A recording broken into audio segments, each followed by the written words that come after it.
Hello, good morning all my dear student. मैं RB लेगा हमारे और आपके अपने यूट्यूब चैनल मैथ्स टॉपिक पर आप सभी का एक बार फिर से हार्दिक स्वागत करता हूं, हार्दिक अभिनंदन करता हूं। देखिए, हम पीछे वाले दिनों में हमारी 4 लाइव क्लासेज हो चुकी है। उन 4 लाइव क्लासेज के दौरान हमने चैप्टर 1 यानी वैदिक मैथमेटिक्स से लेकर चैप्टर नंबर 4 जो हमारा था दो चरों के लिए रैखिक समीकरण, या बोला जाए कि जो हमने ग्राफ तक सारा का सारा देख लिया है। 4 चैप्टर हमारे पास पूरे हो चुके हैं। उनमें से हमने प्रत्येक प्रश्न को देखा है, किस प्रकार के प्रश्न जो बोर्ड एग्जाम में पूछे जाते हैं। अगर आपने वो वाले वीडियो अब तक नहीं देखे हैं तो नीचे डिस्क्रिप्शन में उनका लिंक दिया हुआ है या ऊपर आई बटन में भी उनका लिंक दिया गया है, आप वहां से भी जाके देख सकते हैं। आज हम अपने इस वीडियो में शुरुआत करेंगे आरबीसी क्लास 10th मैथमेटिक्स जो चैप्टर नंबर 5 है हमारा, जिसका नाम है समांतर श्रेणी अर्थमेटिक प्रोग्रेसिव। अब ये होता क्या है वो देखिए। सबसे पहले मैं बात करूंगा कि ये वाला जो चैप्टर है वो हमारे बोर्ड एग्जाम में कितने नंबर का पूछा जाता है, इसका वेटेज क्या है। तो सबसे पहले बात करते हैं इसके नंबर की। तो इस चैप्टर में से हर बार एक 3 नंबर का प्रश्न पूछा जाता है, और जो प्रश्न पूछा जाता है वह प्रश्न बोर्ड एग्जाम में कौन सा प्रश्न होता है वो भी बात कर लेते हैं। अब देखिए, तीसरे अगर प्रश्न की बात करें, 3 नंबर के प्रश्न की अगर बात करें तो 3 नंबर का जो प्रश्न होता है वो हमारा सेक्शन सी में होता है। सेक्शन सी का पहला जो प्रश्न मैंने आपको बताया था कि तीसरे चैप्टर में से आता है, यानी कि 16 नंबर प्रश्न तीसरे चैप्टर में से आता है। तो 17 नंबर जो प्रश्न है बोर्ड एग्जाम का वो हमारा कौन से चैप्टर में से आता है, 5वें चैप्टर में से आता है। अब ये चैप्टर इंपॉर्टेंट कैसे हो जाता है, एक तो इसमें से 3 नंबर का प्रश्न पूछा जाता है, तथा इसी के साथ यहाँ में प्लस का निशान लगा देता हूँ। 3 के साथ में प्लस, 3 या 3 से अधिक नंबरों की ये प्रश्नावली कैसे पूछी जाती है। देखिए, आपको पता है हमारा जो लास्ट चैप्टर है 19 नंबर, उसका नाम है रोड सेफ्टी, सड़क सुरक्षा। सड़क सुरक्षा का जो प्रश्न आता है वो रोड सेफ्टी के आधार पर भी कई बार पूछा जाता है, इसलिए 3 नंबर का प्रश्न तो यहाँ से आता ही आता है 100/100। और उसके अलावा अगर रोड सेफ्टी का प्रश्न भी इसके हिसाब से पूछ लिया जाए तो वो 2 नंबर यहाँ इंक्लूड होकर के 3 + 2 यानी कि ये चैप्टर जो है हमारा 5 नंबर का हो जाता है।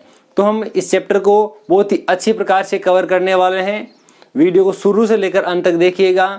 देखिए, हमें कोई भी रिजल्ट लाने के लिए हमारा जो सपने हैं, हमारे सपने बड़े होने चाहिए। सपने वह नहीं होते जो आपको सोते टाइम में आते हैं, सपने तो वो होते हैं जो आपको नींद नहीं लेने देते, जो आपको सोने ही नहीं देते हैं। देखिए, आप ऐसा नहीं कह सकते कि आपके पास समय नहीं है। समय सबके पास समान होता है, एक दिन में सभी को 24 घंटे ही मिलते हैं। अगर कोई आदमी सक्सेस हुआ है, उसने अपनी ऊंचाइयों को हासिल किया है, तो उसने भी उन्हीं 24 घंटों को काम में लिया है जो समय हमारे पास है, आपके पास है। इसलिए हमें ऐसा नहीं कहना है किसी को मेरे पास समय नहीं है, ये नहीं है, वो नहीं है। समय सबके पास समान है, जो काम करता है वही रिजल्ट लेके जाता है। तो बिना टाइम खराब किए वीडियो की शुरुआत करते हैं। आज का जो वीडियो है समांतर श्रेणी पर आधारित होगा। इस प्रकार इस वीडियो में प्रत्येक वो प्रश्न हम करने वाले हैं जो बोर्ड एग्जाम में पूछे जाने योग्य है। वेरी वेरी इंपॉर्टेंट प्रश्न जो है उनका चयन आपके लिए किया गया है। तो देखिए, शुरुआत करते हैं। शुरुआत में सबसे पहला जो है वो हमारा कुछ इस प्रकार का रहेगा। मैं एक बार छोटा सा एक बता देता हूँ कि समांतर श्रेणी होती क्या है। समांतर श्रेणी के लिए मैं आपको छोटे से उदाहरण से समझा देता हूँ। मैं यहाँ लिख देता हूँ, जैसे देखिए 2, 4, 6, 8 अप टू ये रहा। उससे पहले दूसरे वाले एक उदाहरण मेरे पास में 2, 4, 8, 16 इस प्रकार। उससे पहले आपको ये पता होना चाहिए कि समांतर श्रेणी में पदों की संख्या जो है, पदों की संख्या, नंबर ऑफ टर्म्स, वो कितने होते हैं। यहाँ देखिए ये जा रहा है अप टू इन्फिनिटी तक नहीं है। यहाँ ये जो है 2 होता है, एक तो होता है अप टू इन्फिनिटी यानी अनंत तक, और एक होता है निश्चित मान होता है उसका, किसी न किसी में मान लेता हूं कोई भी नंबर है n, कहां तक होता है n तक। फिक्स नंबर है मेरे पास में 2, 5, 10, 50, 100, 150, 200, 500 फिक्स हमारे पास नंबर दिए हुए हैं। अप टू इन्फिनिटी तक ये समांतर श्रेणी नहीं जाती है। तो देखिए ये दोनों क्या है, उदाहरण क्या कहते हैं, इन दोनों पे समझते हैं थोड़ा सा। 2 और ये हो गया 4, ये इसमें 2 जोड़ने पर आया, इसमें 2 जोड़ने पर 6 आ जाता है, इसमें 2 जोड़ने पर 8 आ जाता है। इस वाले उदाहरण पे आ जाते हैं। जैसे मैंने 2 में 2 जोड़ा 4 हो गया, ठीक है, 2 में 2 जोड़ते ही 4 हो गया। उससे आगे बढ़ते हैं थोड़ा सा, अब 4 में कितना जोड़ा ताकि 8 हो जाएंगे, ये हो गया 4। ये वाला जो है वो हमारे पास कितना जोड़ा, 8। तो देखिए ये हमारे जो पास जो प्रश्न है, जो हमारे पास उदाहरण लिया गया है, इसमें ये वाली जो संख्याएं हैं वो सब में समान आ रही है, परंतु इसमें ऐसा नहीं है, इसमें ऐसा नहीं है। एक ऐसी श्रेणी जिनमें प्रत्येक संख्या के बीच का अंतर जो है वो कैसा हो, समान हो। एक ऐसी श्रेणी जिसकी प्रत्येक संख्या के बीच का, प्रत्येक पद के बीच का अंतर समान हो। अंतर अगर समान है तो मैं ऐसा कह सकता हूं सभी अंतर समान है, यानी हमारा जो सार्व अंतर है, जो कॉमन डिफरेंस है, वो अगर बराबर है, यदि समान अंतर है सबके बीच में, कैसा है, यदि समान अंतर है प्रत्येक पद के बीच में, तो वह श्रेणी समान अंतर यानी समांतर श्रेणी कहलाती है। ये वाला जो है ये समांतर में नहीं आता, क्योंकि इनके बीच का जो अंतर है वो हमारे पास बराबर नहीं है, इक्वल नहीं है। तो पूरी का पूरा जो चैप्टर है हमारा अर्थमेटिक यानी जो पूरा समांतर श्रेणी है, उसमें जिनके पदों के बीच के जो अंतर है वो हमारे पास सभी के सभी समान आने वाले हैं। ये रहा। अब मैं थोड़ा सा पदों के बारे में बात कर लेता हूँ, छोटी सी एक।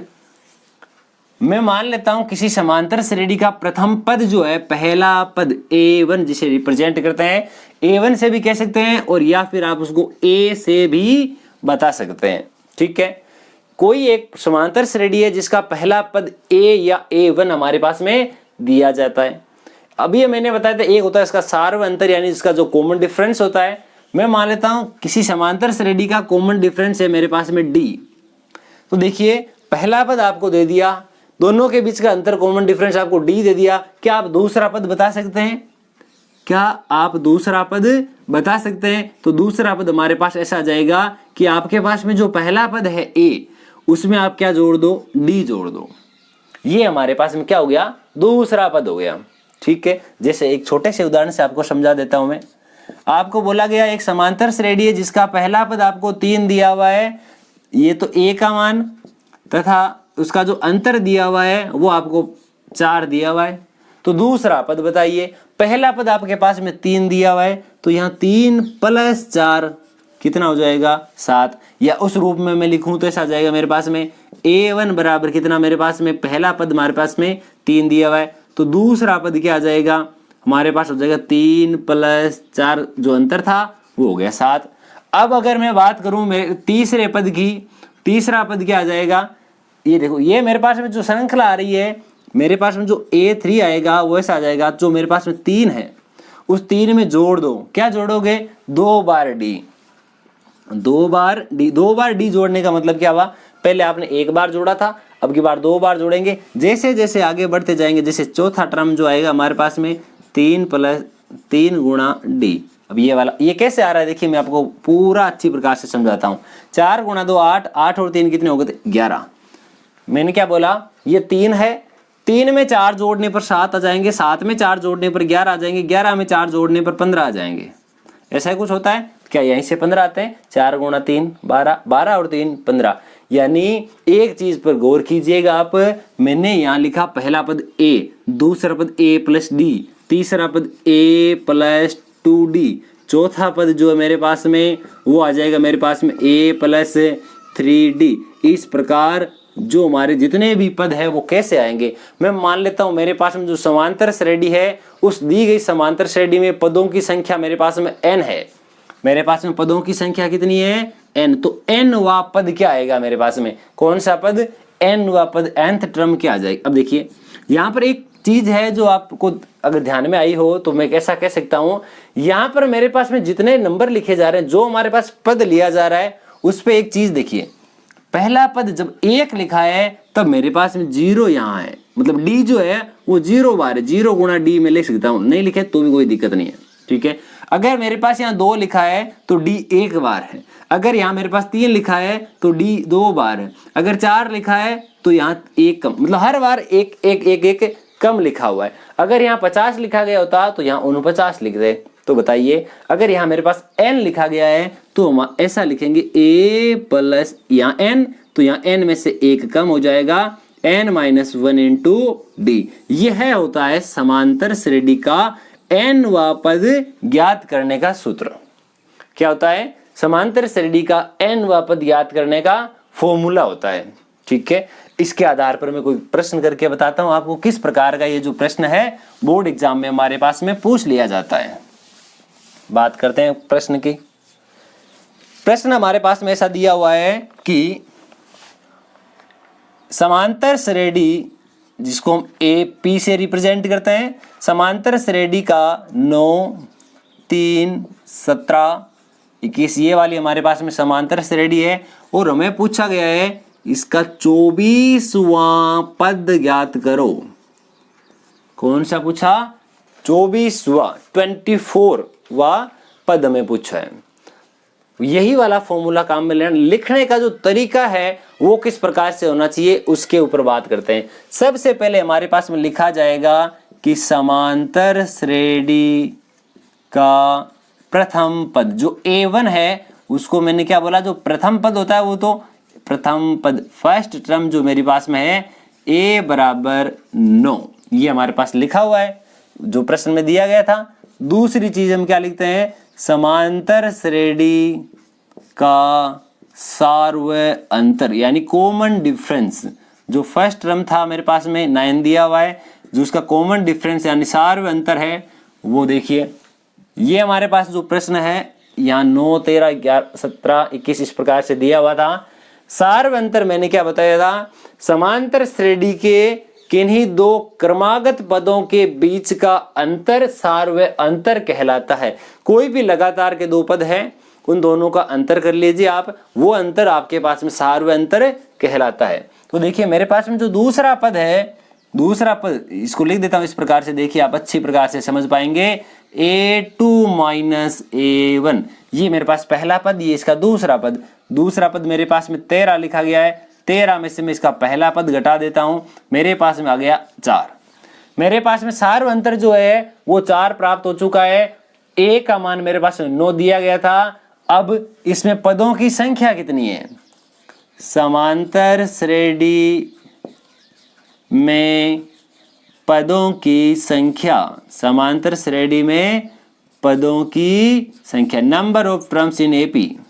देखिए पदों की संख्या को रिप्रेजेंट करते हैं n से, यानी कितने हमारे पास में पद दिए हुए हैं, तो पदों की संख्या हमारे पास में है 24।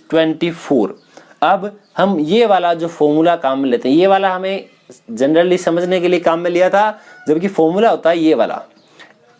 क्या होता है फॉर्मूला, an बराबर a plus n-1 into d. इस वाले फॉर्मूले में वैल्यू अप्लाई करते हैं। देखिए an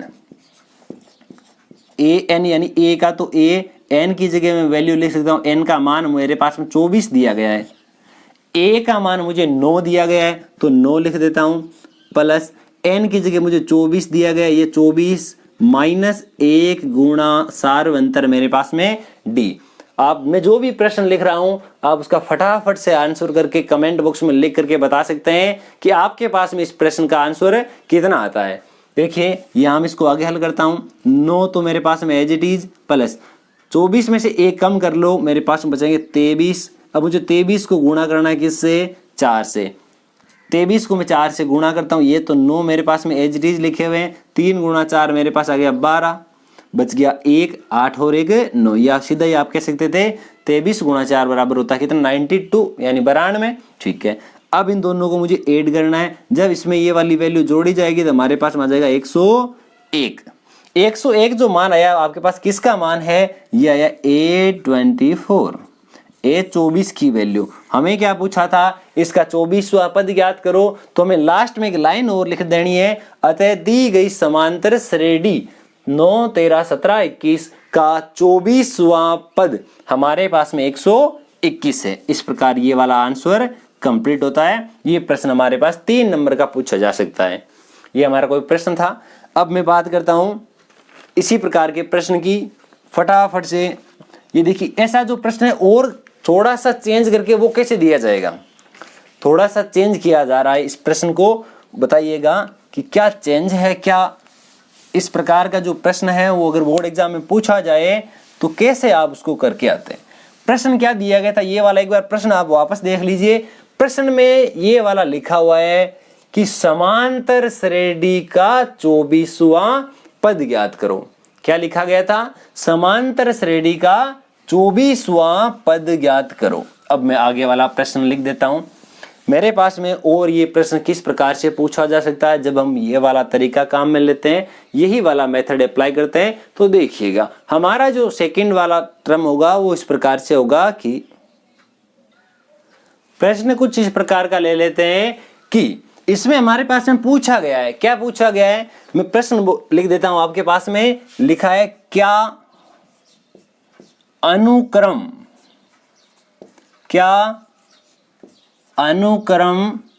5, 17, 27 और 23 5, 7, 23 एंड अप टू 301। प्रश्न क्या है, क्या अनुक्रम एक समांतर श्रेणी है। पूछा क्या है, क्या दिया गया अनुक्रम एक समांतर श्रेणी है अथवा नहीं है, ये हमें बताना है। तो देखिए हमें ये प्रश्न में समांतर श्रेणी नहीं दी हुई है तो ये वाला फॉर्मूला अप्लाई नहीं कर सकते हम। तब तक पहले हमें ये पता करना है, इसकी जांच करनी है कि दिया गया जो अनुक्रम है वह समांतर श्रेणी है अथवा नहीं है। तो सबसे पहले मैं लिख देता हूं, पहली लाइन हमारे पास में इस प्रकार की लिखी जाएगी कि दिया गया अनुक्रम। सबसे पहले क्या लिखा जाएगा कि दिया गया अनुक्रम। जब हमारे पास में समांतर श्रेणी होती है तब आप पहली लाइन ये लिख करके आइएगा कि दी गई समांतर श्रेणी, उसके बाद में उसका सॉल्यूशन स्टार्ट करना है हमें। ये वाला देखिए 5, 7, 17, 23 ये हमारे पास में एक इस प्रकार के टर्म लिखे हुए हैं।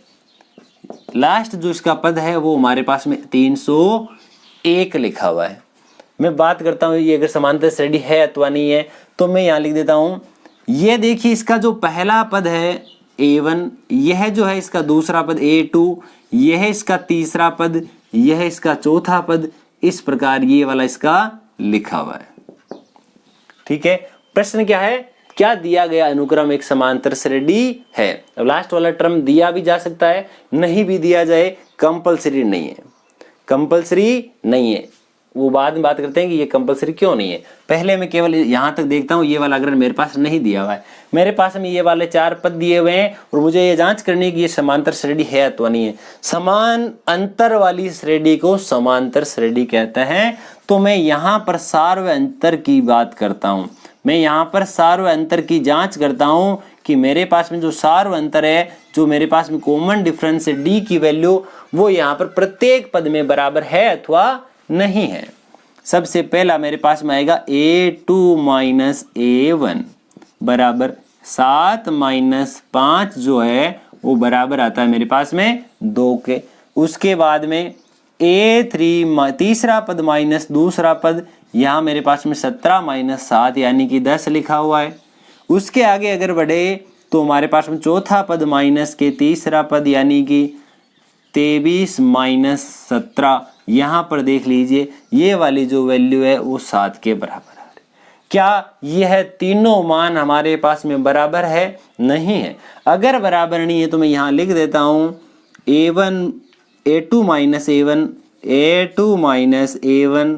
Not equal A3 minus A2 not equal A4 minus A3। हमने जितनी भी वैल्यू निकाली है उनमें से कोई भी वैल्यू बराबर नहीं आई है। अगर यहाँ सार्व अंतर समान नहीं है, देखिए अगर कोई भी यहाँ सार्व अंतर समान हो जाते, अगर यहाँ पर भी 2 आ जाता, यहाँ पर भी 2 आ जाता, यहाँ पर भी 2 आ जाता, तो यहाँ लिखते A1 minus A2 minus A1, A3 minus A2, A4 minus A3 all are equal, और यहाँ बराबर में D भी हम लिख देते, ये भी D के बराबर है। जबकि यहाँ पर देखिए ये वैल्यू बराबर है ही नहीं। अगर सार्व अंतर समान नहीं है तो हम क्या कह सकते हैं, अतः दिया गया अनुक्रम दिया गया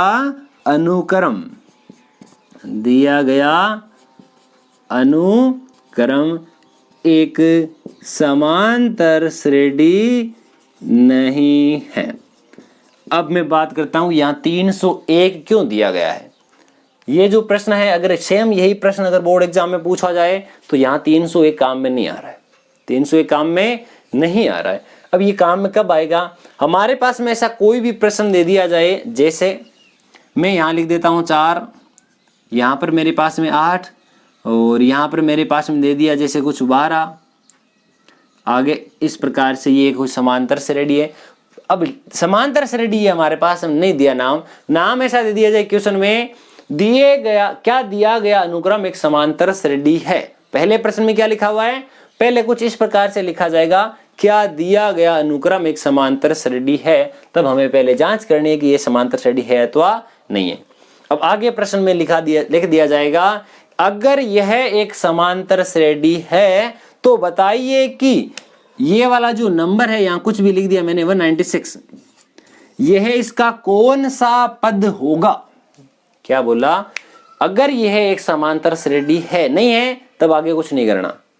अगर यह एक समांतर श्रेणी है तो बताइए कि 196 इसका कौन सा पद होगा। तो कैसे हल करेंगे, सबसे पहले तो हमें इसकी जांच करनी है। हमें यहाँ पता है यहाँ पर भी अंतर 4 है, यहाँ पर भी अंतर 4 है, सबके अंतर समान है, यहाँ सारे अंतर समान है, इसलिए यह एक समांतर श्रेणी है। अगर यह एक समांतर श्रेणी है तो यह इसका अंतिम पद यानी an की वैल्यू दी हुई है, यहाँ पर हमारे पास 196, a यानी प्रथम पद अर्थात हमारे पास 4 दिया हुआ है। अब n की वैल्यू हमारे पास में यहाँ है ही नहीं, यानी n-1 लिख दिया।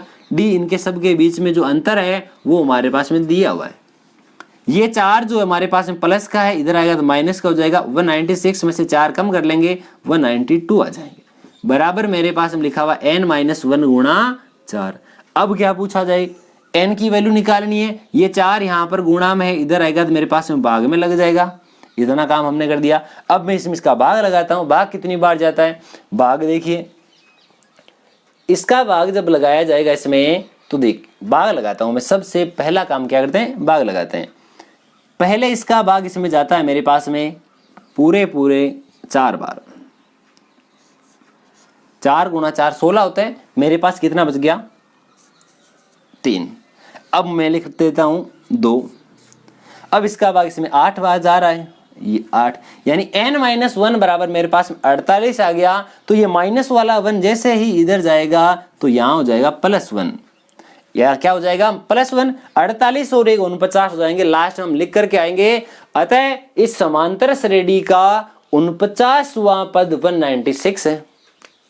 इस प्रश्न को ऐसे भी पूछा जा सकता था, अगर यह एक समांतर श्रेणी है तो इसका 49वां पद ज्ञात करो। तब हम ये वाला फॉर्मूला काम ले लेते, an का मान दिए पूछ लिया गया होता, a का मान आपके पास है, n की जगह 49 रख देते। 49 माइनस 1 48, 48 गुणा 4 प्लस के 4, ये वाला प्रश्न हमारे पास 196 आंसर आ जाता।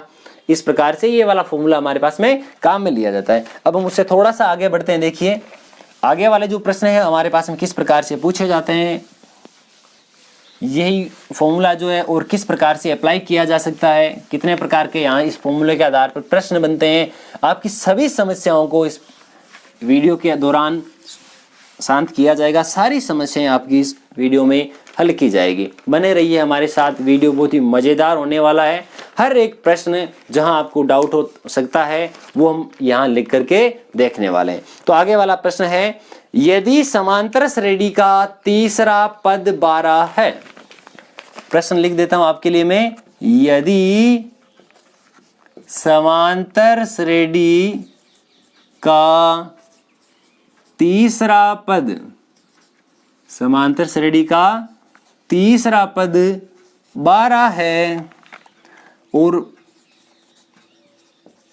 50वां पद और 50वां पद 106 है। तीसरा पद हमारे पास 12 दिया हुआ है, 50वां पद हमारे पास 106 है, तो इसका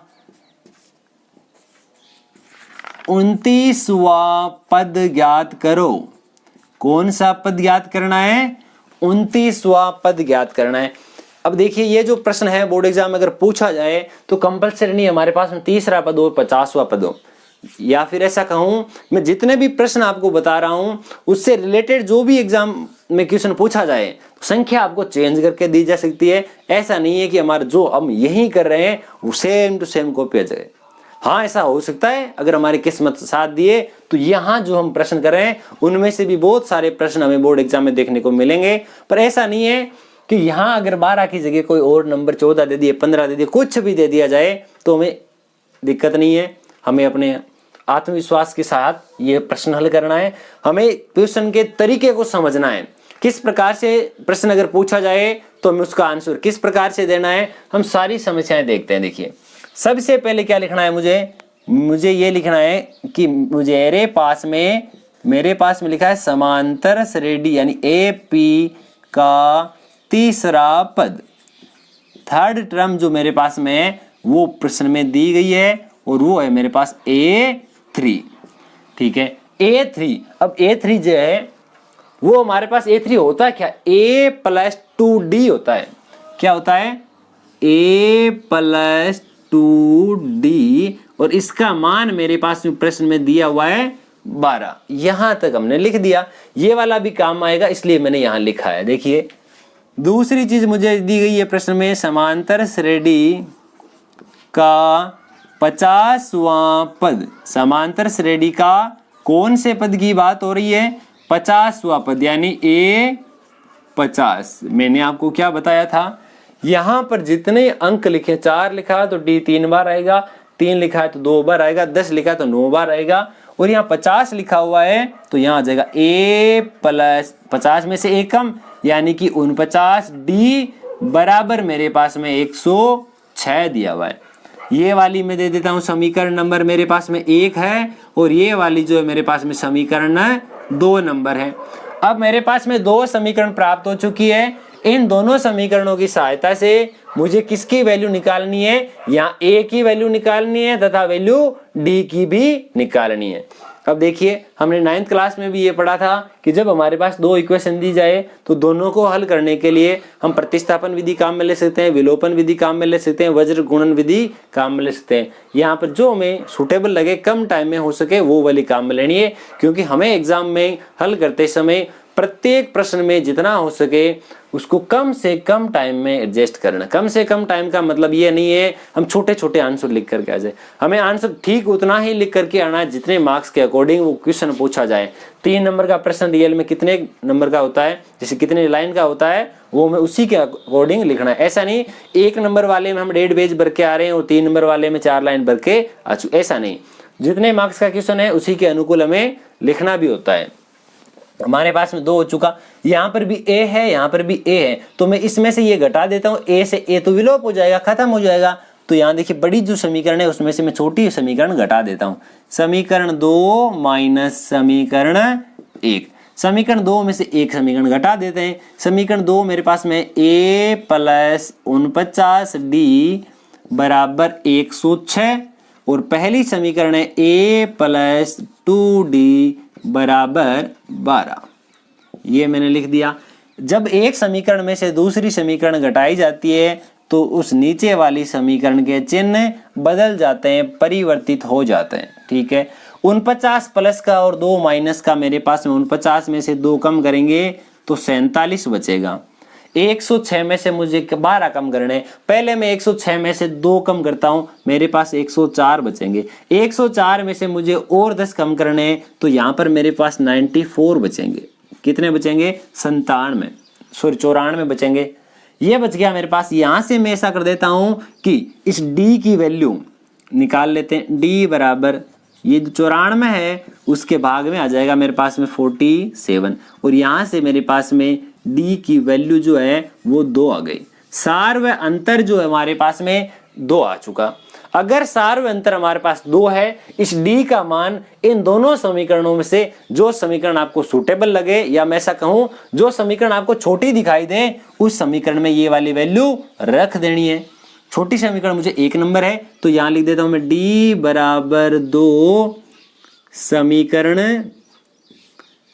1 में रखने पर, समीकरण कौन से में रख रहा हूं मैं, 1 नंबर में, तो a की जगह तो a लिखा हुआ है, ये 2 की जगह 2, d की जगह भी 2 लिख सकता हूं, बराबर मेरे पास में 12 लिख दिया गया।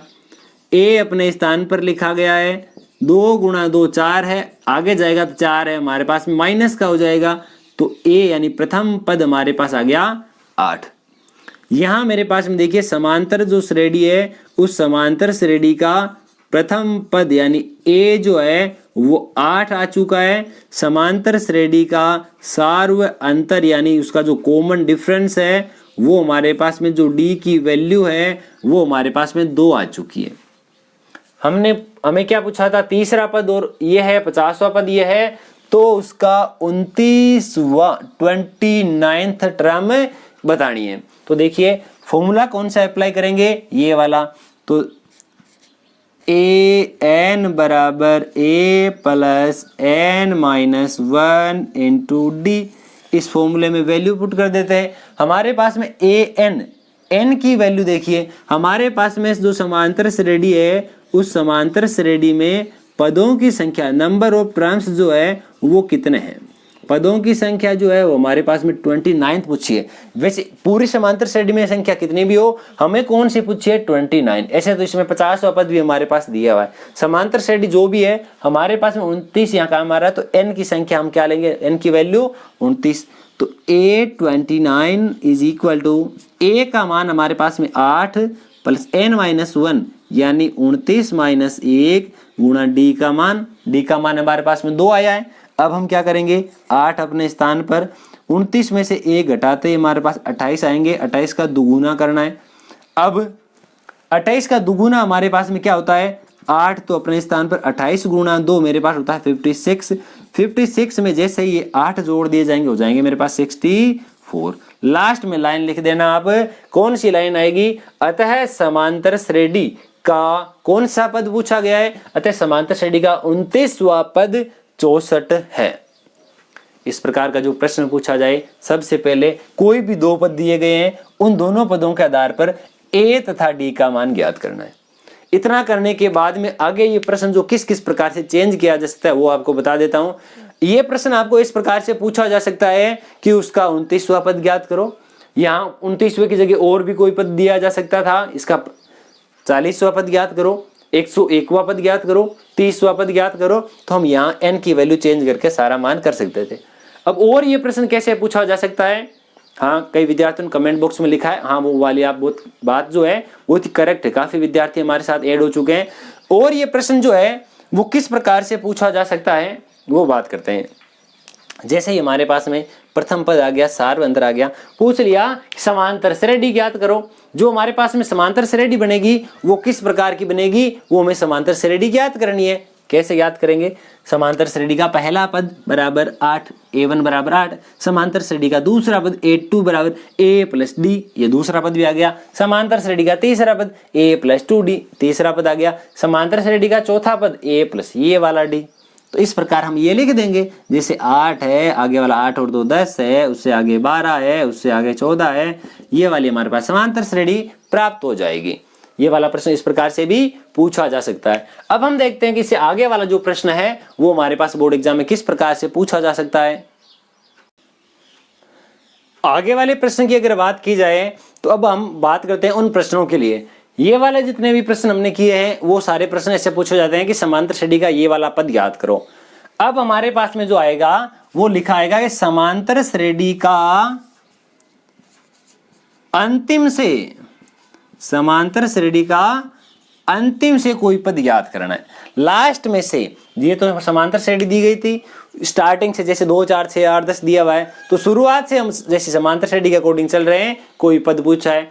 अब हमारे पास में कोई समांतर श्रेणी दे दी जाएगी और समांतर श्रेणी का अंतिम से कोई 5वां 10वां 12वां 15वां कोई भी पद पूछा जा सकता है। तब हम कौन सा फॉर्मूला अप्लाई करेंगे, ये देखिए, जब हम शुरुआत से ऐसे चल रहे हैं, कौन से पद के आधार पर कर रहे हैं हम, ये जो पहले वाला पद है उसमें कुछ ना कुछ जोड़ते जा रहे हैं और हमें आगे वाली वैल्यू जो है प्राप्त होती जा रही है। अब हम क्या करेंगे, यदि मुझे पूछा जाए कि अंतिम से पद ज्ञात करो, ये तो कौन सा फॉर्मूला था, यदि समांतर श्रेणी का nवा पद पूछा जाए, के कौन सा nवा पद पूछा जाए, और यदि समांतर श्रेणी का अंतिम से nवा पद पूछा जाए तब कौन सा फॉर्मूला काम लेंगे, ये हमारे पास में आएगा ए एन बराबर अंतिम से, जैसे 5वां पद पूछ लिया तो A5 बराबर।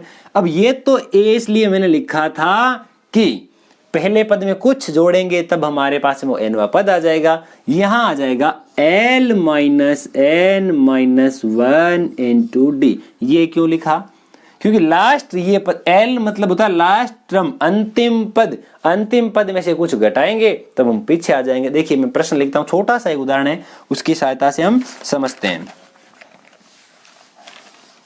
उदाहरण की सहायता से कोई भी प्रश्न को है समझने में बहुत ही सहायता मिलती है, और कोई भी चीज जो हम उदाहरण सहित अगर देख लेते हैं वो हमारे माइंड में लंबे टाइम तक स्टोर रहती है।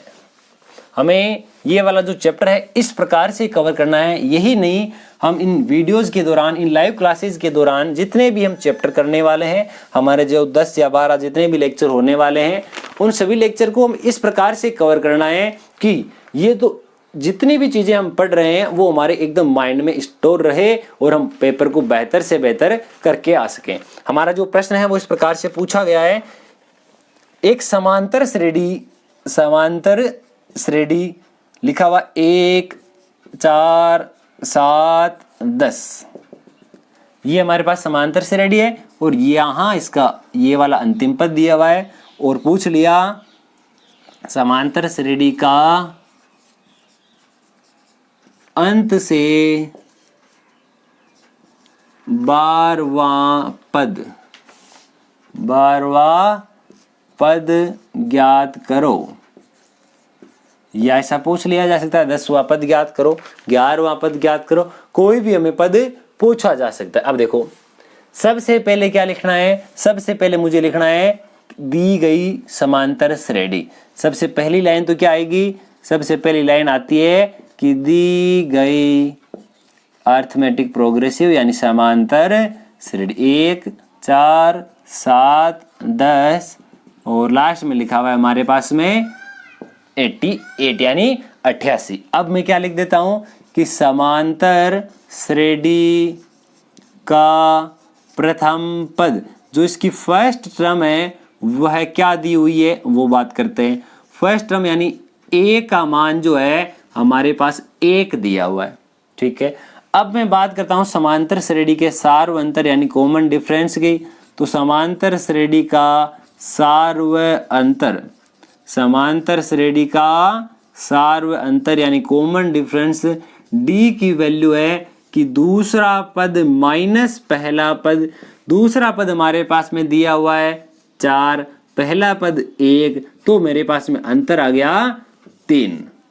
दूसरा पद 4 और पहला पद हमारे पास 1 लिखा है, तो हमारे पास अंतर जो है कॉमन डिफरेंस जो आया है वो 3 आ चुका। अब मुझे और क्या चाहिए होगा, मुझे और ये दिया हुआ है समांतर श्रेणी का अंतिम पद। समांतर श्रेणी का कौन सा पद, अंतिम पद, यानी कि लास्ट टर्म जो है मेरे पास में L की वैल्यू दी हुई है 88। इतना लिखने के बाद हमें क्या पूछा था प्रश्न में, अंतिम से कोई पद ज्ञात करना है। और अंतिम से जब भी कोई पद ज्ञात किया जाता है तो ये वाला फॉर्मूला जो है हमें अप्लाई करना है। तो अगर अंतिम से nवा पद ज्ञात करना है तो मैं यहाँ फॉर्मूला लिख देता हूं, चूंकि यानी वी नो दैट कि an बराबर कंपल्सरी नहीं, देखो आप समझने पर डिपेंड करता है। अगर आपने सही क्रम में लिखते टाइम आपने लिखा an बराबर a plus n minus 1 into D, इसलिए मैंने सोचा याद रहने में आसानी होगी an बराबर l plus n minus 1 into D.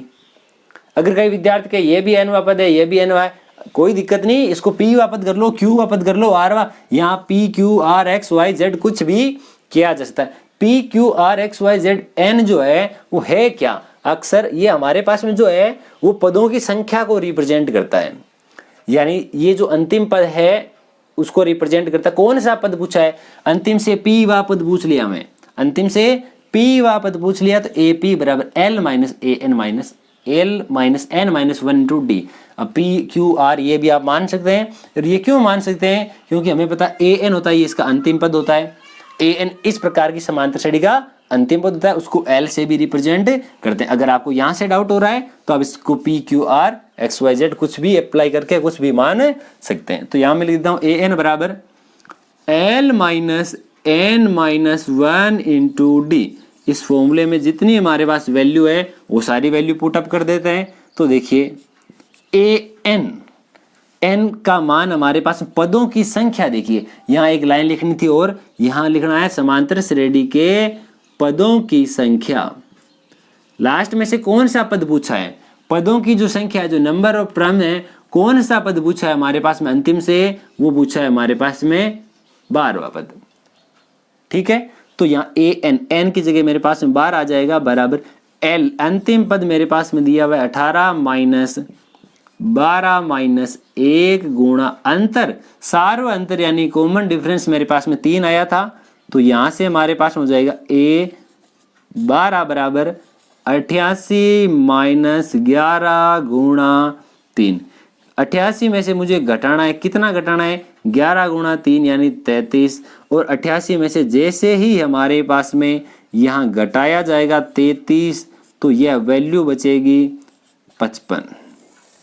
कितनी बचेगी, 55। अतः समांतर श्रेणी का अंतिम से 12वां पद हमारे पास में 55 प्राप्त हुआ।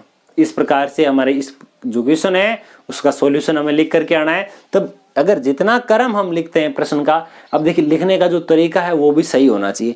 जितने प्रकार के जो चिन्ह है वो सभी काम में लेने हैं। कहाँ पर चूंकि का निशान काम में लिया जाना है, कहाँ पर इसलिए का काम लिया जाना है, कहाँ पर दिस इंप्लाइज काम में लिया जाना है, कहाँ पर जो फॉर्मूला है वो अप्लाई करना है, वो सारी की सारी चीजें जो है वो हमें अच्छी प्रकार से लिखनी है। अब यही प्रश्न हम ऐसे भी कर सकते थे, यहाँ लिख दिया, ये दूसरी वाली लाइन यहाँ से शुरू हो रही है, तीसरी वापस ऐसे हो रही है। लिखने का जो तरीका है वो एकदम से परफेक्ट होना चाहिए। अगर आपका तरीका बढ़िया है तो आप कॉपी चेक करने वाले पर बहुत ही अच्छा प्रभाव पड़ता है। पहला काम ये होना चाहिए कि हमारी जो लेखन शैली है वो एकदम से बढ़िया होनी चाहिए। देखो हम इससे आगे वाले प्रश्नों पर चर्चा करते हैं कि हमारा जो इसी सूत्र के आधार पर आगे और कौन सा प्रश्न पूछा जा सकता है। एक इस चैप्टर में बहुत ही बड़ा फायदा है, कौन सा, कि इस चैप्टर में सूत्र जो है वह बहुत ही कम है, फॉर्मूलाज बहुत कम है। एक तो ये वाला है, ये तो सेम ही से होगा, ज्यादा कोई अंतर दोनों में है नहीं।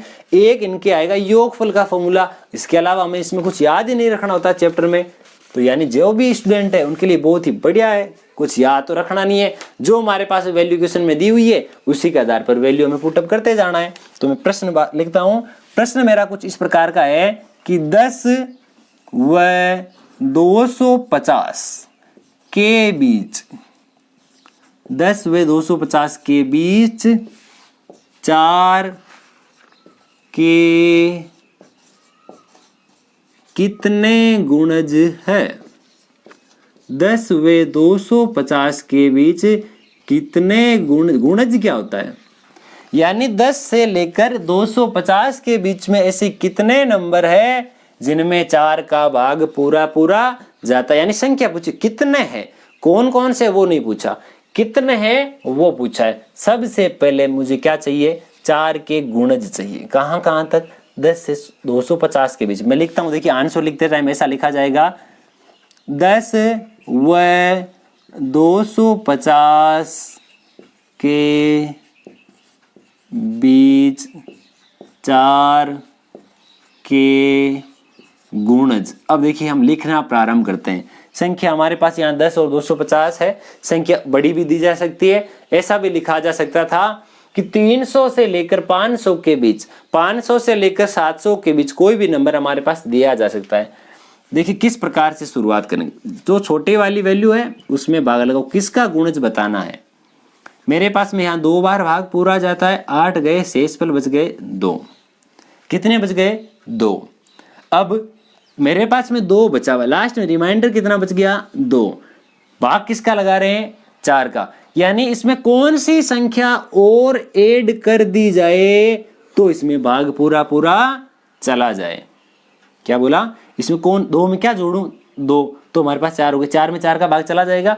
यानी अगर 10 की जगह मेरे पास में 12 होता तो 4 का भाग पूरा चला जाता। 10 में जाता नहीं है, 11 में जाता नहीं है, डायरेक्ट हमारे पास में किसका जाता है, 12 का। उसके बाद 12 के बाद हमें पता है 12 के बाद में क्या आता है 16, 16 के बाद में क्या आएगा 20। इस प्रकार से हमारे पास एक समांतर श्रेणी प्राप्त हो जाएगी। अब देखो इसकी जगह अगर मेरे पास में कोई वैल्यू अलग होती, तो अगर हमारे पास में संख्या लिखी गई होती कि आप ये बताइए कि 290 से लेकर के 590 के बीच में 3 के गुणज बताइए, तो देखो मैं पहला अंक जो है किस प्रकार से डिसाइड करता हूँ उसके लिए उदाहरण लेके बताता हूँ। 3 का भाग इसमें जा रहा है पहले 9 बार, 9 गुणा 3 27 हो गए मेरे पास में। और यहाँ पर कितनी बार भाग जाता है वो मायने नहीं रखता, जो शेष पल है उसी पे हमारे फोकस करना है। ये हमारे पास बच गया। अब 20 में मेरा इसमें भाग जा रहा है 6 बार, 6 बार जाने पर मैंने यहाँ 18 लिख दिया। अब देखिए 20 माइनस 18 मेरे पास 2 प्राप्त हुआ। मैं भाग लगा रहा हूँ 3 का, शेष पर बचा है 2। कितना जोड़ूं कि भाग चला जाए, एक जोड़ते ही काम हो जाएगा। तो हमारे पास पहला पद 290 में 3 का भाग जाता नहीं है, 290 में 1 जोड़ने पर 291 में 3 का भाग जाता है। तो यहाँ 291 से स्टार्ट हो जाएगा, आगे हम इस प्रकार की वैल्यू लिखते जाएंगे। अब मैं लिखता हूँ इसका जो अंतिम पद है वो कौन सा है। अंतिम पद ये बोला बड़े से बड़ी वैल्यू जो है 250 हो सकती है, 250 हो सकती है, इससे बड़ी तो होनी नहीं है। तो देखते कैसे। पहले इसका भाग इसमें जा रहा है 6 बार, 6 गुणा 4 होते हैं 24, 24 में से 25 में से 24 घटाया, मेरे पास 1 बच गया। अब इसमें मेरे पास भाग जाता है 2 बार, तो 2 बार जाते ही हमारे पास 8 बच गया और पीछे बचा 2। यानी अगर 250 में 4 का भाग लगाया जाए तो भाग जितनी भी बार जाओ हमारे पास रिमाइंडर बचता है 2। अगर मेरे पास 249 में भाग लगाया जाता तो शेषफल बचता 1। अगर 248 में भाग लगाया जाता तो हमारे पास शेषफल बचता 0। यानी इससे बढ़ा तो नहीं सकते क्योंकि इससे ऊपर की संख्या लेनी नहीं, इन दोनों के बीच की लेनी है। तो यहां अंतिम पद आ जाएगा 248। कैसे आया, ये जोड़ तो सकते नहीं, उसमें जोड़ सकते थे तो हमने जोड़ दिया, उसमें क्यों नहीं घटा सकते थे, क्योंकि इस 10 से छोटी वैल्यू नहीं ले सकते थे, इसलिए मैंने घटाया नहीं। और यहाँ जोड़ नहीं सकते इसलिए मैंने ये वाली वैल्यू घटा दी। तो मेरे पास ये एक समांतर श्रेणी प्राप्त हो चुकी है। अब हम प्रश्न को ठीक उसी प्रकार से हल करेंगे जैसा अभी हमने पीछे वाले प्रश्नों को हल किया है। यहां तक ये वाली चीज वेरी इंपॉर्टेंट है। अब मेरे पास में जो समांतर श्रेणी आ गई उसके लिए क्या क्या लिखा जाएगा कि समांतर श्रेणी जो है उस समांतर श्रेणी का पहला जो पद है वह क्या है, प्रथम पद a बराबर 12। दूसरी चीज हम ये लिखेंगे कि जो समांतर श्रेणी है उस समांतर श्रेणी का जो कॉमन डिफरेंस है यानी कि सार व अंतर वह क्या होता है, वह होता है दूसरा पद माइनस पहला पद।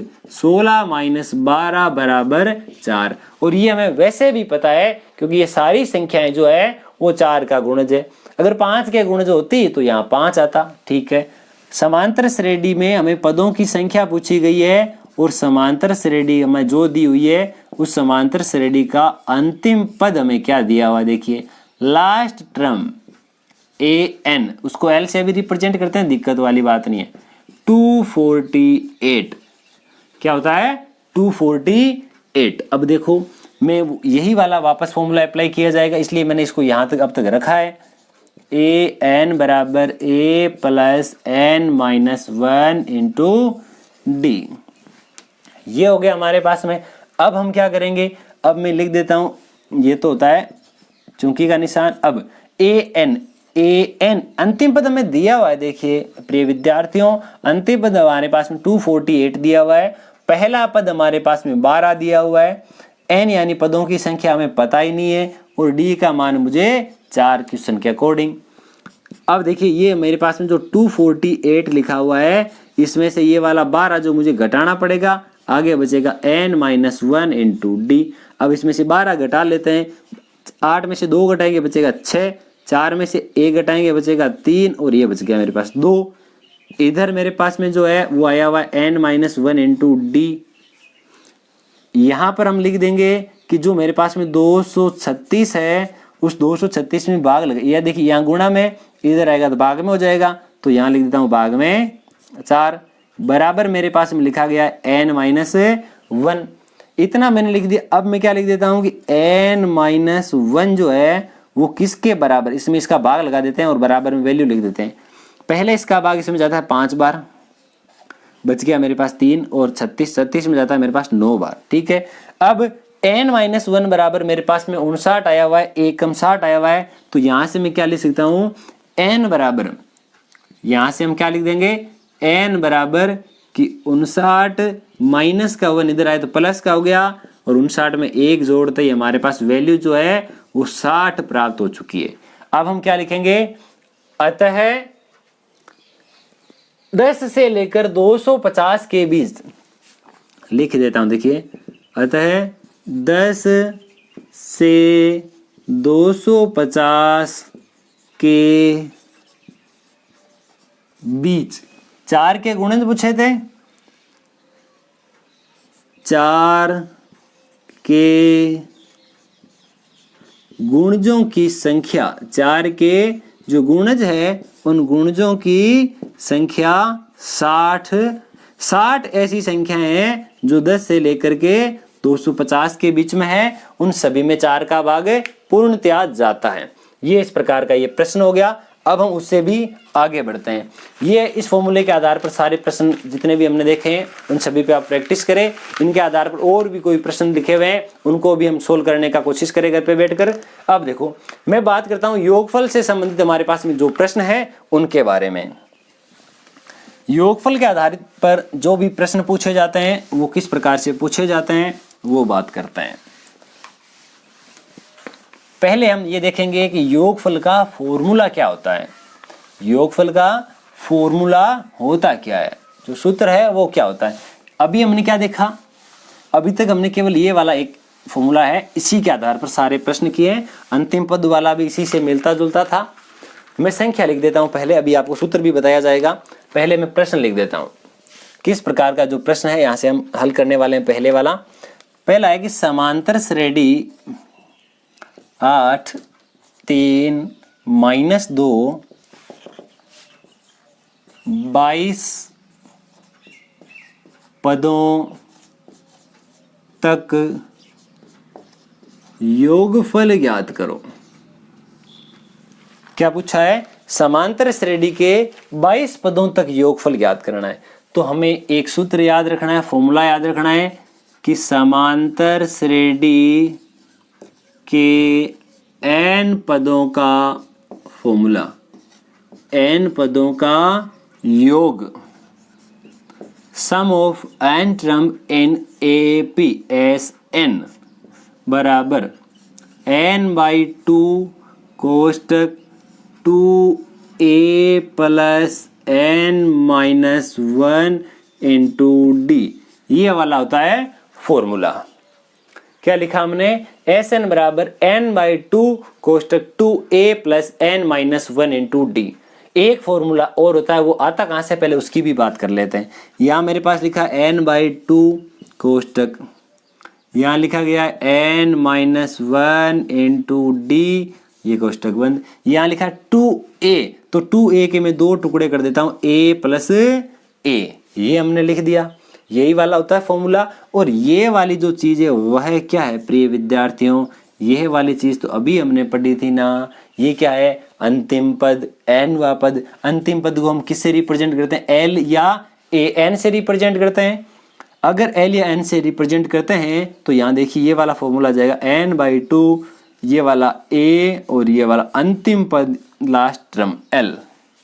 ये वाला फॉर्मूला भी हो सकता है, यानी यहाँ दूसरा लिख देता हूं, या Sn बराबर n/2 कोष्टक क्या लिखेंगे, a प्लस का l। फॉर्मूला एक ही है, दोनों कब अप्लाई किए जाएंगे, जब हमारे पास में पहला पद हो और अंतिम पद हो, तब हम बड़े वाला फॉर्मूला क्यों अप्लाई करेंगे, हम ये छोटे वाले फॉर्मूले से काम कर लेंगे। यदि अंतिम पद नहीं दिया हुआ है तब हम ये वाला फॉर्मूला अप्लाई करेंगे। तो इस प्रश्न पे वापस आते हैं, ये वाला योगफल ज्ञात करते हैं। सबसे पहले मुझे ये लिखना है कि दी गई समांतर श्रेणी, और ये समांतर श्रेणी लिख देना। दूसरी लाइन, समांतर श्रेणी का प्रथम पद AP का फर्स्ट टर्म ऑफ AP, हमारे पास में जो A है वो A की वैल्यू हमारे पास में 8 दी हुई है। उसके बाद यानी जो सेकेंड लाइन होती है हमारे पास में, सेकेंड लाइन में हमारे पास में लिखा जाता है समांतर श्रेणी का सार्वय अंतर, कॉमन डिफरेंस ऑफ AP। ये होगा दूसरा पद माइनस पहला पद बराबर, दूसरा पद मेरे पास में 3 लिखा हुआ है और पहला पद 8 लिखा हुआ है। ऐसा नहीं सोचना है कि यहाँ ये छोटी वैल्यू कैसे हो गई, क्योंकि अंतर जो है वो माइनस का यानी नेगेटिव नंबर भी हो सकता है। यहाँ डी का मान मेरे पास माइनस का 5 आया हुआ है, संख्या छोटी हो जा रही है, कहाँ दिक्कत है। असेंडिंग और डिसेंडिंग कोई सा भी ऑर्डर हो सकता है। यहाँ मैं लिख देता हूँ समांतर श्रेणी में जितने पद है हमारे पास में उन पदों की संख्या कितनी है, number of terms in A P. तो यहाँ आ जाएगा हमारे पास में 22। हमें क्या पूछा है, 22 पदों तक, यानी n का मान 22 लिख दिया। अब जो फॉर्मूला है हमारे पास में कि n पदों का योगफल, कौन सा फॉर्मूला लिखा था हमने, n पदों का योगफल, उसमें क्या लिखा था, एस एन बराबर n/2 कोष्टक 2a plus n-1 into d. ये वाला फॉर्मूला हमें यहाँ अप्लाई करना है और इस फॉर्मूले में जितनी वैल्यू हमें चाहिए होती है वो सारी की सारी वैल्यू हमें प्रश्न में दी गई है। यहाँ से हम सारी वैल्यू यहाँ इसमें पुट करेंगे और हमारे पास में जो वैल्यू आएगी वो हमारे पास एस एन की आने वाली है। तो देखिए वैल्यू हम पुट कर देते हैं, साथ ही साथ ये जो क्वेश्चन आप हल करते रहिए। जो भी आप में से पहले कर पाता है जल्दी से जल्दी इसका कमेंट बॉक्स में आंसर लिखिए और बताइए कि आपको इसका आंसर कितना प्राप्त हो पाता है। अब मैं बात करता हूँ एस एन की। तो एस एन की वैल्यू मेरे पास में देखिए लिखा हुआ है 22 बराबर, यहाँ एन की वैल्यू मेरे पास में 22/2 ब्रैकेट 2a, 2 गुणा a का मान अभी मेरे पास में लिखा गया है 8 होता है, n का मान अभी मैंने लिखा था कितना होता है 22, तो यहाँ n का मान 22 दिया गया है, -1 गुणा में d का मान मेरे पास में -5 है। ये हमारे पास वैल्यू लिख दी गई।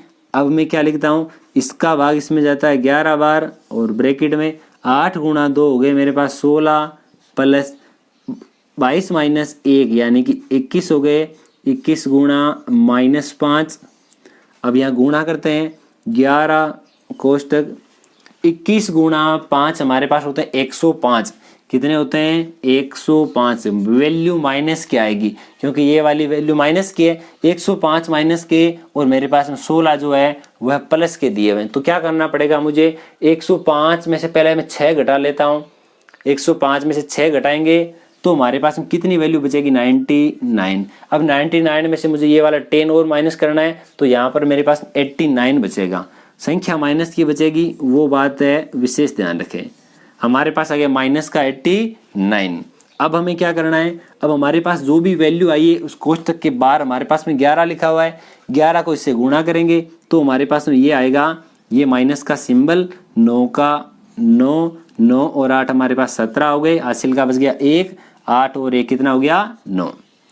ये हमारे पास में 22वां पद आया है। कौन सा पद आया है, 22वां पद आया है। इसके नीचे हमें क्या लिखना होता है वो यहाँ मैं लिख के बता देता हूँ। अतः जो हमारे पास में समांतर श्रेणी है कौन सी, 8, 3, -2 अप टू 22, 22वां पद 22 टर्म दिया हुआ है हमारे पास में।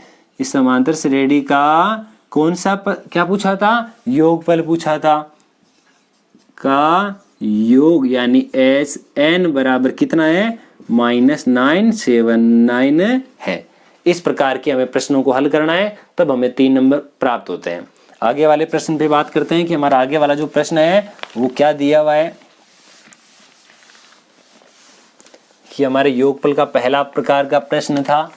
आगे वाला जो प्रश्न होगा वह इस प्रकार का है, योगफल ज्ञात कीजिए। वह भी हमारे पास योगफल पर भी आधारित है परंतु थोड़ा सा उस प्रश्न में परिवर्तन है। क्या परिवर्तन है वो बात करते हैं हम। पहले तो समांतर श्रेणी का योगफल ज्ञात कीजिए, 34 प्लस 32 प्लस 30 प्लस लास्ट में लिख दिया मेरे पास में ये वाला, इसका योगफल बताना है।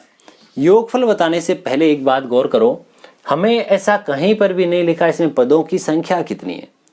अगर यहाँ इसमें पदों की संख्या नहीं दी हुई है तो पदों की संख्या के बिना तुम्हारे ये दोनों फॉर्मूले यहाँ पर काम में नहीं आते हैं।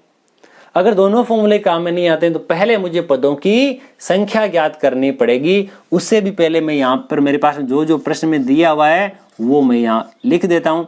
समांतर श्रेणी का पहला पद, समांतर श्रेणी का प्रथम पद, जो हमारे पास में ए दिया हुआ है वो दिया हुआ है 34।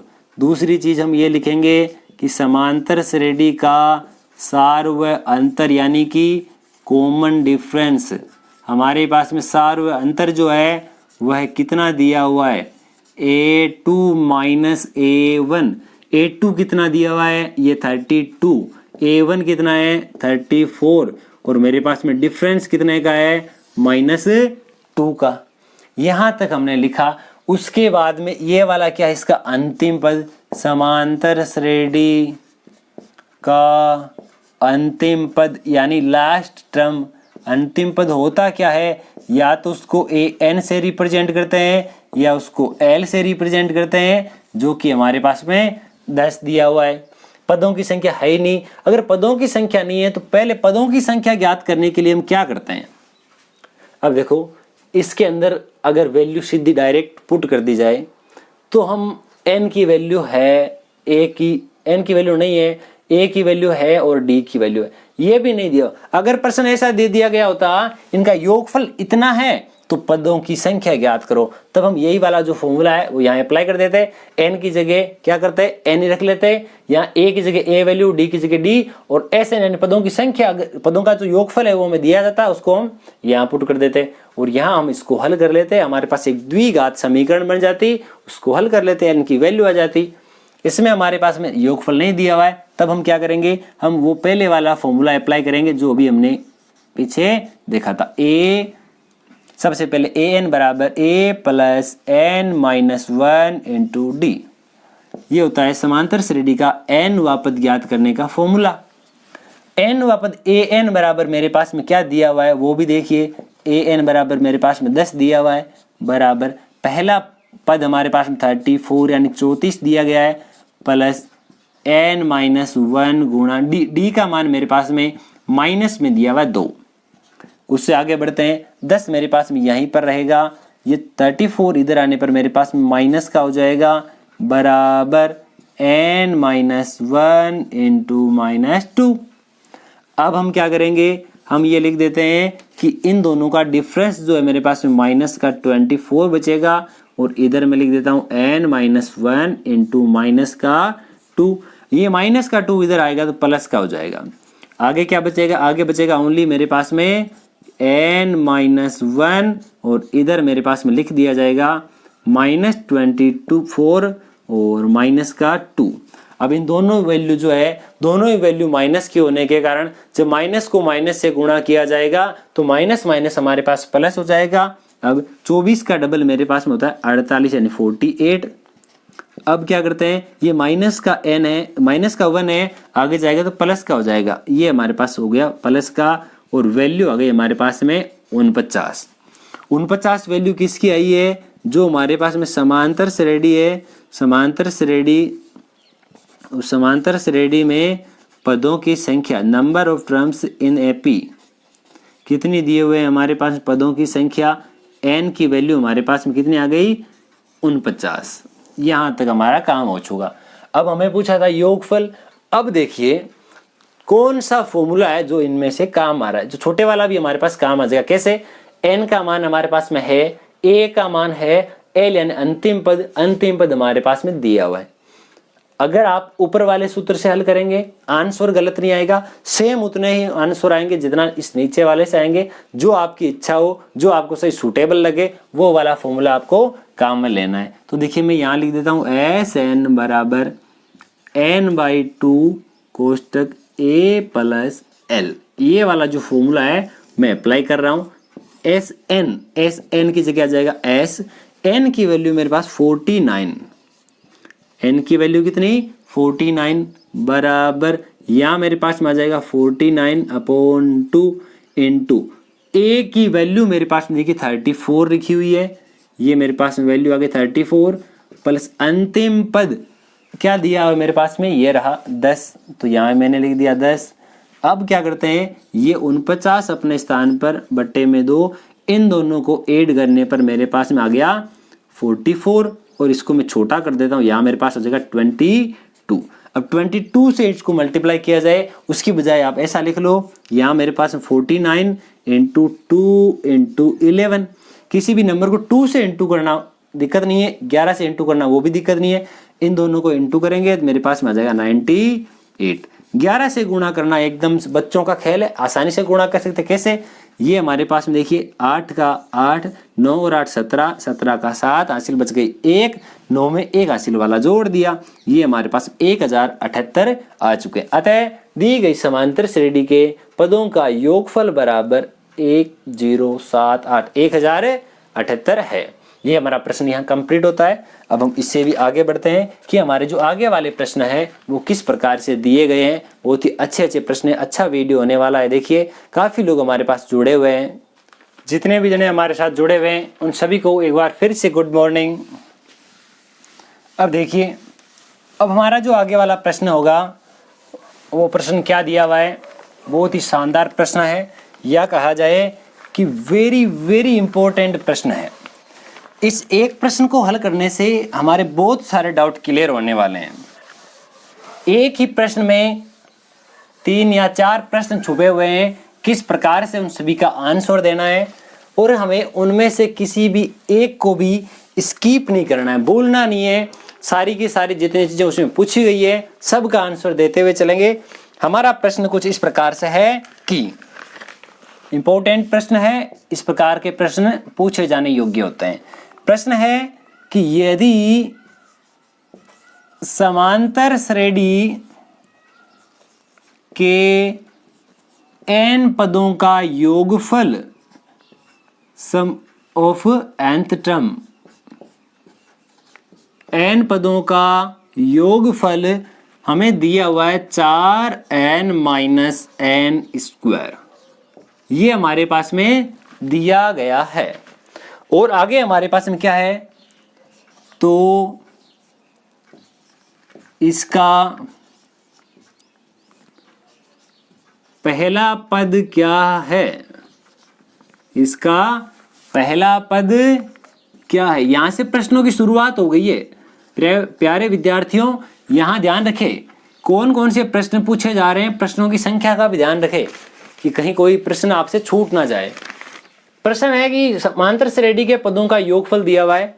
योगफल से संबंधित हमारे किताब में 3 एक उदाहरण है, एक ये ऐसा प्रश्न भी है और एक हमारे विविध में भी ऐसा प्रश्न है। तीनों का काम सेम रहेगा। प्रश्न आगे वाले अलग अलग प्रकार से पूछे गए हैं। योगफल हमारे पास में दिया जाएगा। इनका पहला पद ज्ञात कीजिए। दूसरा क्या है, आगे लिखा गया हमारे पास में कि पहले दो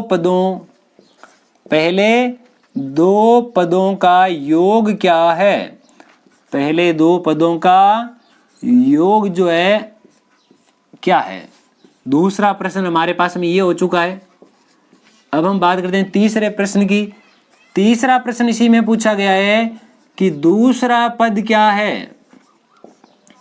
देखिए पहले हमें पहला पद पूछा गया था, उसके बाद पहले और दूसरे का योगफल पूछ लिया, उसके बाद हमें दूसरा पद पूछ लिया। इसके आगे हमें और भी कुछ पूछा जा सकता है, जैसे 10वां पद पूछ लिया जाएगा कि 10वां पद क्या है, और पूछा जाए तो ऐसा पूछा जा सकता है इसमें nवां पद क्या होगा। बहुत इजी तरीके का क्वेश्चन है। बस थोड़ा सा प्रश्न अगर समझ में आ गया तो 1% भी आपको दिक्कत नहीं आएगी। तो बात करते हैं शुरुआत से कि हमें क्या दिया हुआ है। हमें ये दिया हुआ है कि समांतर श्रेणी के n पदों का योग, समांतर श्रेणी के n पदों का योग हमें दिया हुआ है प्रश्न में। और योग हमें दिया हुआ है कितना कि Sn बराबर 4n minus n square. n होता है यहाँ पर पदों की संख्या। अगर मेरे पास में पदों की संख्या बराबर 1 हो तो, यानी n बराबर 1 रखने पर, n बराबर कितना रखेंगे 1, n की जगह में 1 रख दूं तो S1 क्या आ जाएगा, S1 बराबर 4 गुणा 1 यानी 4 माइनस 1 का स्क्वायर यानी 1 बराबर मेरे पास आया 3। अब देखो S1 होता क्या है, S1 यानी समांतर श्रेणी में जितने भी पद है उनमें पहले पद का योग, यानी अकेला पद ही तो दिया हुआ है, तो इसलिए यही हमारा S1 पहला पद जो है वो हमारे पास, ये देखिए पहला जो क्वेश्चन है वो हमारा यहाँ कंप्लीट होता है। तो यहाँ हम लिख देते हैं, इसलिए जो समांतर श्रेणी है उस समांतर श्रेणी का प्रथम पद, समांतर श्रेणी का प्रथम पद A बराबर हमारे पास वैल्यू ये वाली आ चुकी है। एक प्रश्न हो गया। अब दूसरे प्रश्न की ओर भी चलेंगे। पहले दो पदों का योग क्या है, मैंने n की जगह 1 रखा था, अब मैं लिख देता हूं n बराबर 2 रखने पर, n बराबर 2 रखने पर। बहुत इजी वे का क्वेश्चन है, कोई भी क्वेश्चन कोई भी विद्यार्थी ऐसा अगर प्रश्न पूछा जाए तो आसानी से हल कर सकता है, बस केवल थोड़ा सा यहाँ प्लस माइनस का ध्यान रखिएगा।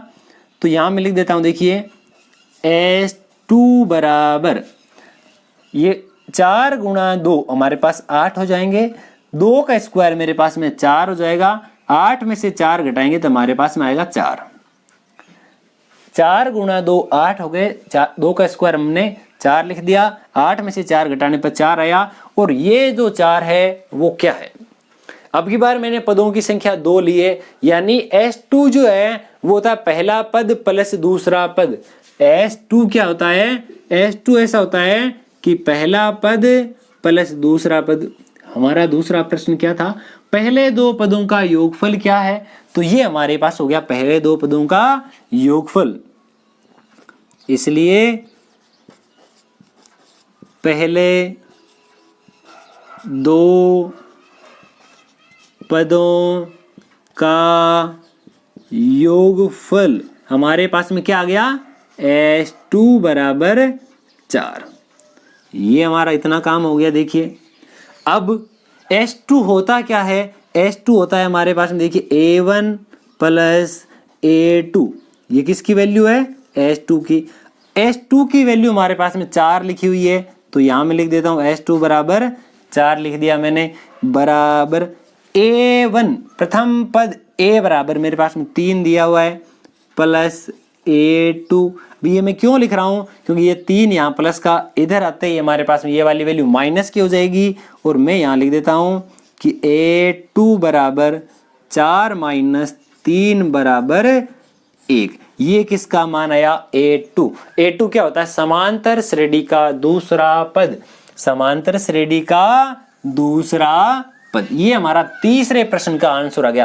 देखिए कितना आसानी से हम सभी प्रश्नों को हल कर पा रहे हैं। यहां लिख देना कि समांतर श्रेणी का दूसरा पद, समांतर श्रेणी का दूसरा पद A2 बराबर 1।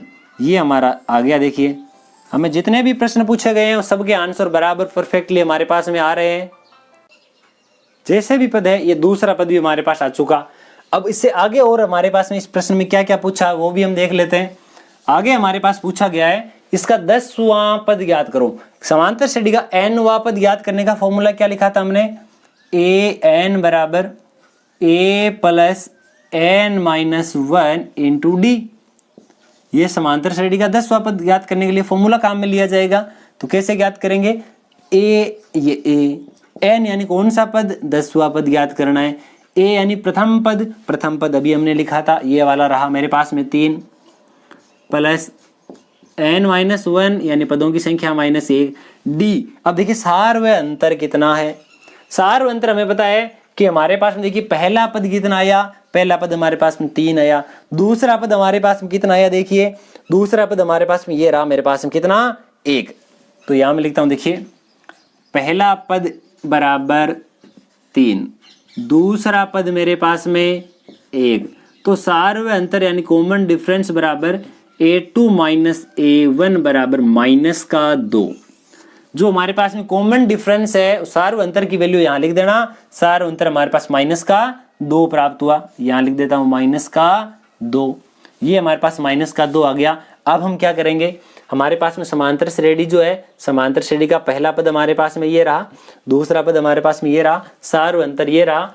अब 3 की जगह तो 3, 10 माइनस 1 यानी 9 गुणा माइनस के 2, ये माइनस का 2, -2 गुणा 9 यानी माइनस के 18 हो गए, ये माइनस के 18 और प्लस का 3 लिखा हुआ है, तो यहाँ पर मेरे पास माइनस के 15 बचेंगे। अतः समांतर श्रेणी का 10वां पद कितना आया, माइनस का 15। अब एक चीज और पूछिए कि इसका nवां पद ज्ञात करो, तो यहां मैं लिख देता हूं समांतर श्रेणी का nवां पद। nवां पद कैसे ज्ञात कर, अंतिम पद कौन सा होगा, फॉर्मूला हमारे पास यही काम में लिया जाएगा, an बराबर a का मान हमारे पास में 3 आया हुआ है, ये 3 प्लस n-1 यानी n का मान तो है ही नहीं, d का मान हमारे पास माइनस का 2 लिखा हुआ है। अब इसको देखिए किस प्रकार से लिखते हैं, 3 का तो 3 लिखा हुआ है, 2 गुणा n यानी माइनस का 2n हो गया मेरे पास में। इस माइनस को मैं यहीं लिख देता हूँ, माइनस और प्लस मिलकर के ये माइनस हो जाएगा, -2 गुणा ये वाला 1 मेरे पास माइनस और माइनस मिलकर के प्लस का 2 हो गया, 3 और 2 मिलकर के 5 हो गए, 5 माइनस का 2n, ये हमारे पास में कौन सा पद आएगा, nवां पद। n का मान रखेंगे, कोई भी हमें पद पूछा जाए यहां से आ सकते हैं, जितने प्रश्न पूछे गए थे वो हमने बता दिए। अब जरूरी नहीं यहाँ पर ये 10वां पद पूछा जाए, कोई सा भी पद पूछा जाए हम आसानी से बता सकते हैं। अगर इसमें यह भी पूछ लिया गया होता कि समांतर श्रेणी ज्ञात करो, तो समांतर श्रेणी भी बता देते, क्योंकि पहला पद है, दूसरा पद है, सार्वंतर है, तो हम दूसरे पद में सार्वंतर जोड़ देते, तीसरा आ जाता, तीसरे में जैसे जोड़ते चौथा आ जाता। इस प्रकार सभी प्रश्नों को आसानी से हल किया जा सकता है। अब इससे भी थोड़ा सा आगे बढ़ते हैं, अच्छे प्रश्न हैं सारे के सारे। हाँ, वीडियो थोड़ा सा लेंथी जरूर हो रहा है, पर वीडियो में जितने भी प्रश्न होंगे वो इस प्रकार के प्रश्न हैं कि इस वीडियो को शुरू से लेकर अंत तक अगर किसी ने देखा है तो इस वीडियो के बाद इस पूरे चैप्टर में समांतर श्रेणी में आपको कोई भी प्रश्न में समस्या नहीं होगी। आप सभी प्रकार के प्रश्नों को आसान से आसान तरीके से हल कर सकते हो, और इस प्रकार से अगर हल करोगे तो आपका समय जो है वो बहुत ही उसकी बचत होगी। मैं आगे वाला जो प्रश्न है उसके अंदर बात करता हूं। प्रश्न किस प्रकार का है, मेरे पास में लिखा हुआ है कि 250 से 1000 तक 3 से भाज्य प्राकृत संख्याओं का योगफल ज्ञात करो। क्या प्रश्न है, प्रश्न समझ में आना जरूरी है। आधे से ज्यादा काम होता है कि अगर हमारे पास प्रश्न समझ में आता है या नहीं आता। प्रश्न समझ में आ गया तो हमारा बहुत ही बड़ा फायदा हो जाता है। कैसे, प्रश्न अगर समझ में नहीं आया तो उसका आंसर क्या लिखेंगे। अगर हमें प्रश्न समझ में आया इसमें क्या दी गई है, कौन सी वैल्यू चाहिए, अगर जो वैल्यू हमें चाहिए उसके लिए किस किस प्रोसेस से हमें गुजरना पड़ेगा, वो बात करते हैं। पहले मैं लिखता हूं 250 से लेकर 1000 तक 3 से भाज्य कौन कौन सी संख्या है। ये जो प्रश्न है उसमें थोड़ा सा चेंज करके ऐसा भी दिया जा सकता था, 250 से लेकर के 1000 के बीच में 3 से भाज्य सम संख्याएं कौन सी है, 3 से भाज्य विषम संख्याएं कौन सी है। यहाँ सम और विषम का झंझट नहीं दिया हुआ, यहाँ टोटल 3 से भाज्य संख्याएं पूछी है। परीक्षा में हल करने से पहले ये जरूर देख ले कि सम और विषम का नाम दिया हुआ है या नहीं है।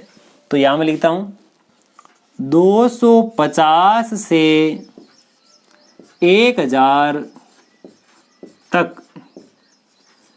3 से भाज्य, 250 से लेकर के 1000 तक 3 से भाज्य प्राकृत संख्याएं, कौन कौन सी संख्याएं जो हमारे पास नेचुरल नंबर है वो 3 से भाग जाता है। तो इसमें भाग लगाते हैं 3 का, 2 5 7 हो गए, 7 और 0 नहीं जाता है। अब इसमें क्या जोड़ूं ताकि भाग चला जाए, तो मैं इसमें 2 जोड़ देता हूं। जैसे देखिए 2 5 2 5 और 2 7, 7 और 2 9, 9 में भाग जाता है। कम नहीं कर सकते, ये ध्यान रखना है। यहाँ पे ऐसा नहीं कि आप इसमें कम कर दो, कम नहीं कर सकते, क्योंकि 250 से छोटी संख्या नहीं लेनी है। पहली संख्या ये आ गई, अब दूसरी संख्या तो मैं आसानी से बता सकता हूँ क्योंकि इसमें 3 जोड़ते जाएंगे। ये हमारे पास दूसरी संख्या हो गई, ये हमारे पास तीसरी संख्या हो गई, लास्ट तक जाएंगे।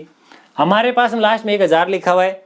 अब कौन सी 1000 में तो भाग जाता नहीं, इसे थोड़ा सा कम कर लेते हैं। क्या मेरे पास में ये वाला जो नंबर है इसमें भाग जाता है, और या फिर अभी मैंने जो पीछे अभी बताया था आपको वो वाला मेथड, उस मेथड से भी आप इसको अप्लाई कर सकते हैं। ये दोनों सेम उतने ही आएंगे।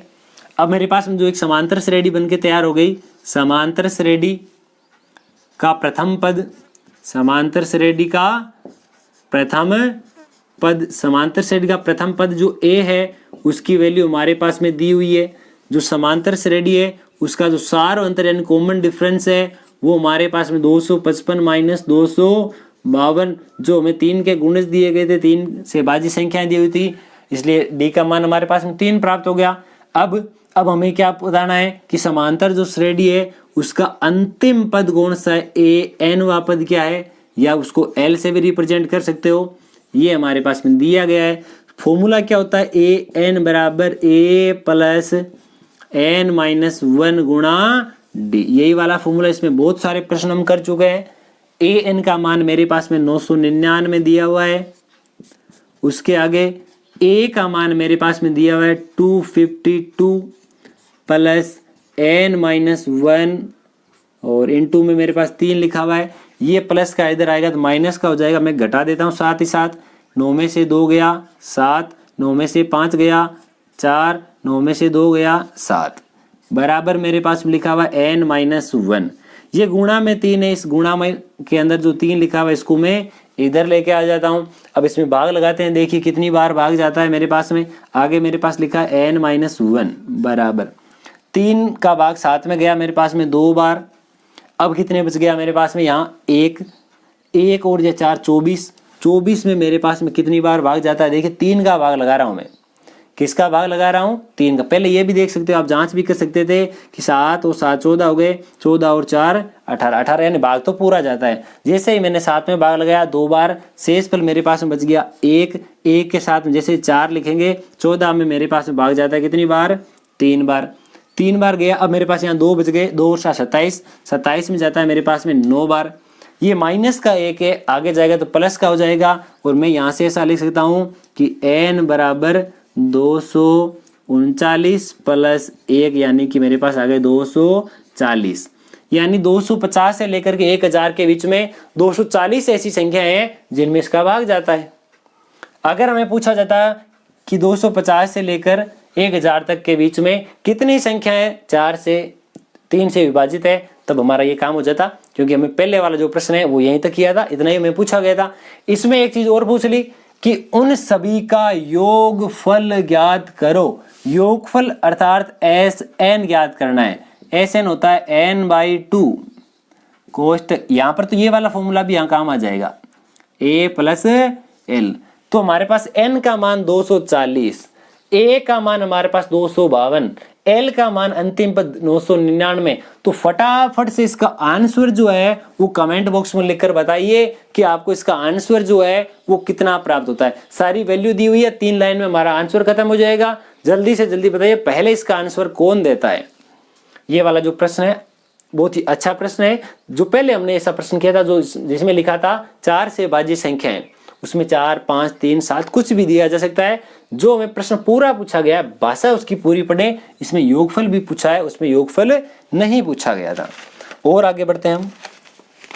जिस प्रकार से हम आगे बढ़ते जा रहे हैं, हमारे जो प्रश्न है, प्रश्न बहुत ही अच्छे प्रश्न निकल के आ रहे हैं, जो वेरी इंपॉर्टेंट प्रश्न बनते हैं इस चैप्टर में से, वो भी बन के आ रहे हैं। अभी हम ये भी देखने वाले हैं कि इस चैप्टर में से आपके जो रोड सेफ्टी का प्रश्न है वो भी कैसे आता है, वो भी अभी देखेंगे। उससे पहले हम यहाँ कुछ प्रश्न देख लेते हैं। उससे पहले यहाँ प्रश्न हमारा ऐसा है, योगफल वाला ही प्रश्न है।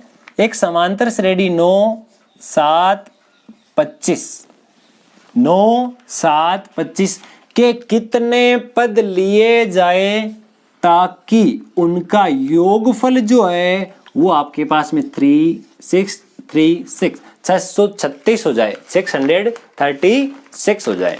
ये हमारा प्रश्न है। प्रश्न क्या है, समांतर श्रेणी के कितने पद लिए जाए ताकि उसका योगफल जो है वो इतना हो जाए। बात करते हैं इस पदों की।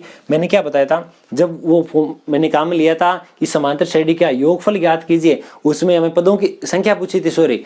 पदों की संख्या ज्ञात करने के लिए मैंने वो वाला काम लिया था, और मैंने साथ ही बताया था अगर योगफल दिया जाए तो कैसे हल करना है। तो सबसे पहले लिखेंगे कि समांतर श्रेणी जो है उसका फर्स्ट टर्म यानी पहला पद, जो इसका प्रथम पद है वो हमारे पास में क्या दिया हुआ है, इसका जो प्रथम पद है वो a है और a की जो वैल्यू हमारे पास में 9 दी हुई है। समांतर श्रेणी जो है उसका कॉमन डिफरेंस यानी सार व अंतर जो है कि जो समांतर श्रेणी है उस समांतर श्रेणी का जो पद है उन पदों के n पदों का योगफल, समांतर श्रेणी के n पदों का योग, n पदों का योग जो है मेरे पास में Sn बराबर दे दिया 636। मैंने जो पहले वाला प्रश्न किया था उसमें क्या बताया था, अगर योगफल दिया जाए तो कौन से तरीके से हल करना है, यहाँ मैं लिख देता हूँ। चूंकि हम जानते हैं कि Sn बराबर होता है n/2 कोष्टक 2a plus n-1 into D. Sn का मान मेरे पास में 636 दिया गया है, n जो है उस n का मान हमें प्रश्न में पूछा गया है। आगे बढ़ते हैं, ये 2 इंटू a का मान मेरे पास में 9 लिखा हुआ है प्लस n-1 और d का मान मेरे पास में 8। अब d का मान 8 कैसे आया वो भी देख लीजिए। यहाँ ये d जो है वो 17 दूसरा पद माइनस ये इसका पहला पद बराबर इसका सार हुआ अंतर आ गया। ठीक है, अब मैं बात करता हूँ यहाँ से आगे 636 बराबर n/2, यहाँ पर ये आ गया मेरे पास में, देखिए 9 गुणा 2 18, यहाँ 8 गुणा n मेरे पास आ गया 8n और 8 गुणा 1 माइनस के 8, 18 प्लस के 8 माइनस के 18 में से 8 कम करो आपके पास बचेंगे 10 प्लस के 8n। मैं डायरेक्ट यही लिख देता हूँ। ये देखिए अब इन दोनों में मेरे पास में 2 कॉमन आ रहा है, 2 में कॉमन ले लेता हूँ ताकि ये वाला 2 कैंसिल हो जाएगा। इधर मेरे पास में जो 636 लिखा हुआ था वो एज इट इज लिखा हुआ है, तो n/2 मैंने यहाँ से 2 कॉमन ले लिया। यहाँ बचेंगे मेरे पास में 5 और यहाँ बचेंगे मेरे पास में 8 का n कितना हो जाएगा, 4n हो जाएंगे। 2 से 2 कट गया। अब इस बाहर वाले n को अंदर गुणा कर देता हूँ, 5 गुणा n मेरे पास में हो जाएगा 5n, 5 गुणा n मेरे पास में क्या हो जाएगा 5n, n गुणा 4n मेरे पास में क्या हो जाएगा 4, तो सेम n गुणा n हो जाएगा n² और इधर मेरे पास में 636 लिखा हुआ है। अब मैं क्या करता हूँ, अब मैं लिख देता हूँ यहाँ पर जो इक्वेशन है उसको इस फॉर्म में 4n² माइनस का 5n माइनस ये प्लस का 5n और ये 636 आगे जाने पर मेरे पास माइनस का होने वाला बराबर 0। मेरे पास में एक द्विघात समीकरण आई है। द्विघात समीकरण को हल करने के लिए हमारे पास में कौन कौन से ऑप्शन है, या तो आप इस 5 के गुणनखंड कर लो। मैं पहले यहाँ इक्वेशन लिख देता हूँ। इक्वेशन इस प्रकार की आई है कि 4n² प्लस 5n माइनस 636 बराबर 0। इसको हल करने के 2 ऑप्शन है हमारे पास में। 2 ऑप्शन कौन कौन से, या तो इसके गुणनखंड कर लो, फैक्टर्स कर लो। फैक्टर्स जो इसमें हमारे पास में देखिए 2 ऐसी संख्याएं चाहिए जिनको जोड़ने पर हमारे पास में 5 आता है और गुणा करने पर 636 गुणा 4, 636 का 4 गुणा होना चाहिए। तो यहाँ पर हमारे पास में जो नंबर आते हैं वो हमारे पास नंबर जो है कुछ इस प्रकार के आएंगे। एक नंबर तो 48 आएगा और दूसरा नंबर 53 आ जाएगा। एक नंबर तो देखिए यहाँ 2 नंबर आएंगे, मैं इसको डायरेक्ट लिख देता हूँ। एक मेरे पास में आएगा 48, एक आएगा मेरे पास 53।